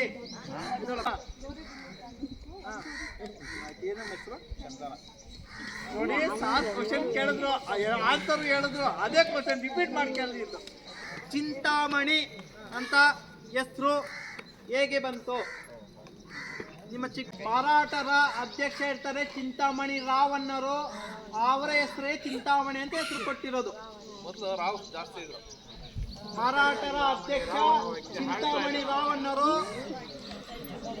ಕಿರಣ ಕನ್ನಡದ ಮೊಟ್ಟ ಮೊದಲ ಕಾವ್ಯ ಕೃತಿ ಯಾವುದು? ಆದಿಪುರಾಣ. ಕನ್ನಡದ ಮೊಟ್ಟ ಮೊದಲ ಕಾವ್ಯ ಕೃತಿ ಕನ್ನಡದ ಮೊದಲ ರಾಷ್ಟ್ರಕವಿ ಯಾರು? ಗೋವಿಂದಪ್ಪ ಅಂತ ಹೇಳಿದ್ದು. ಗೋವಿಂದಪ್ಪ. ಏನಪ್ಪ ಹೆಸರು? ಕನ್ನಡದ ಮೊದಲ ವ್ಯಾಕರಣ ಗ್ರಂಥ ಯಾವುದು? ಶಬ್ದಮಣಿ ದರ್ಪಣಂ. ಶಬ್ದಮಣಿ ದರ್ಪಣಂ. ಅಲ್ಮಿಡಿ ಶಾಸನ ಅದು ಯಾವ ಊರಿನಲ್ಲಿದೆ? ಅದನ್ನ ನಿಂತ್ಕೊಂಡು ಹೇಳ್ಬೇಕು.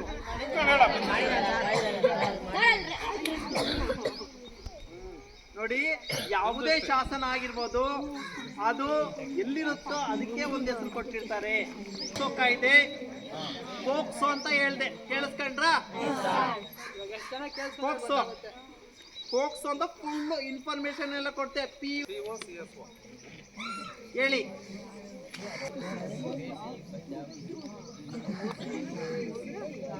ಗಂಡು ಮಕ್ಳು ಹೇಳಿಯಪ್ಪ, ಕನ್ನಡದ ಹೇಳಿಲ್ಲಮ್ಮ.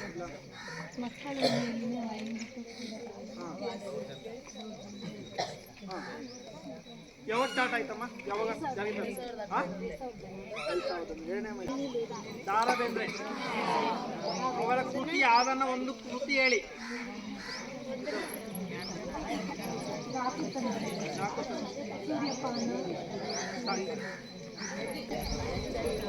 ಕನ್ನಡದ ಆಸ್ತಿ ಅಂತ ಕರೀತಾರೆ, ಅದು ನಮ್ಮ ಪಕ್ಕದ ಜಿಲ್ಲೆಯವರೇ. ಕನ್ನಡದ ಆಸ್ತಿ ಅಂತ ಕರೀತಾರೆ ಯಾರು? ಕನ್ನಡದ ಆಸ್ತಿ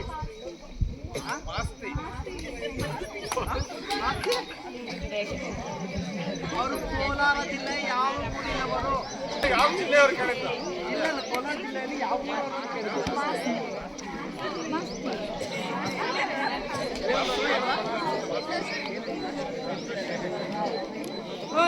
ಕರ್ನಾಟಕದ ಮೊದಲು ಸೂರ್ಯ ಉದಯವಾಗುವ ಊರು ಯಾವುದು? ಯಾರು ಹೇಳ್ಕೊಡ್ಬೇಡಿ. ಮುಳಬಾಗಿಲು. ಮುಳಬಾಗಿಲು ಅದು ಮೂಡಲ ಬಾಗಿಲು ಅಂತ ಕರೀತಾರೆ. ಏನಮ್ಮ ಹೆಸರು?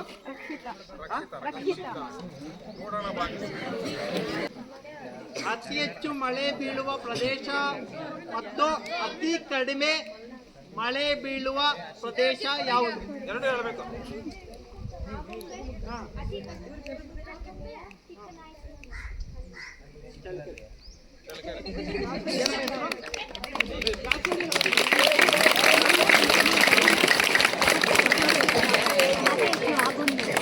ಭಾರತದ ಅತಿ ಹೆಚ್ಚು ಮಳೆ ಬೀಳುವ ಪ್ರದೇಶ ಯಾವುದು? ಮೇಘಾಲಯದಲ್ಲಿ.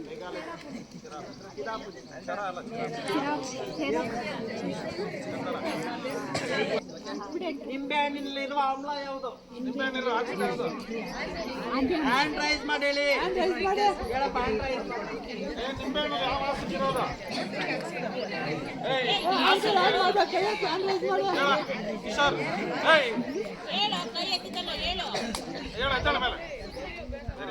ಸರಿಯಾಗಿ ಹೇಳ್ಬೇಕು. ಆಮ್ಲ. ಚಿಂತಾಮಣಿ ತಾಲೂಕಿನಲ್ಲಿ ಅತಿ ಹೆಚ್ಚು ಬೇಡಿಕೆ ಇರುವ ಮಣ್ಣು ಯಾವುದು? ನೋಡಿ, ಏನಮ್ಮ ಹೆಸರು? ಚಂದನ. ನೋಡಿ, ಕೇಳಿಸ್ಕೊಳ್ಳಿ. ಚಿಂತಾಮಣಿ ಜಿಲ್ಲೆಯಲ್ಲಿ ಜೇಡಿ ಮಣ್ಣಿಗೆ ಅತಿ ಪ್ರಾಮುಖ್ಯತೆ ಇದೆ ಎಲ್ಲ ಕಡೆ. ಅದೆಲ್ಲಿ ಹೋಗುತ್ತೆ? ಪಿಂಗಾಣಿ ಐಟಮ್ಗೆ ಅತಿ ಮುಖ್ಯವಾಗಿ ಏಳು ಮಾಡ್ದಂಗೆ ಇರೋ ಮಣ್ಣು ಅಂದ್ರೆ ಜೇಡಿ ಮಣ್ಣು. ಅದು ಚಿಂತಾಮಣಿಯಲ್ಲಿ ಮಾತ್ರ ಸಿಗೋದು. ಜೇಡಿ ಮಣ್ಣಲ್ಲ. ಪ್ರತಿಭಾ ಕಾರಂಜಿಯಲ್ಲಿ ಎಲ್ಲ ಮಾಡ್ತೀರಾ?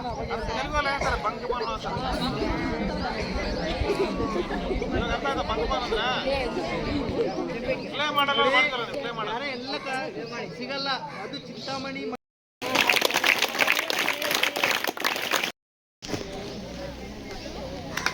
ಈ ಕಡೆ ನೋಡು.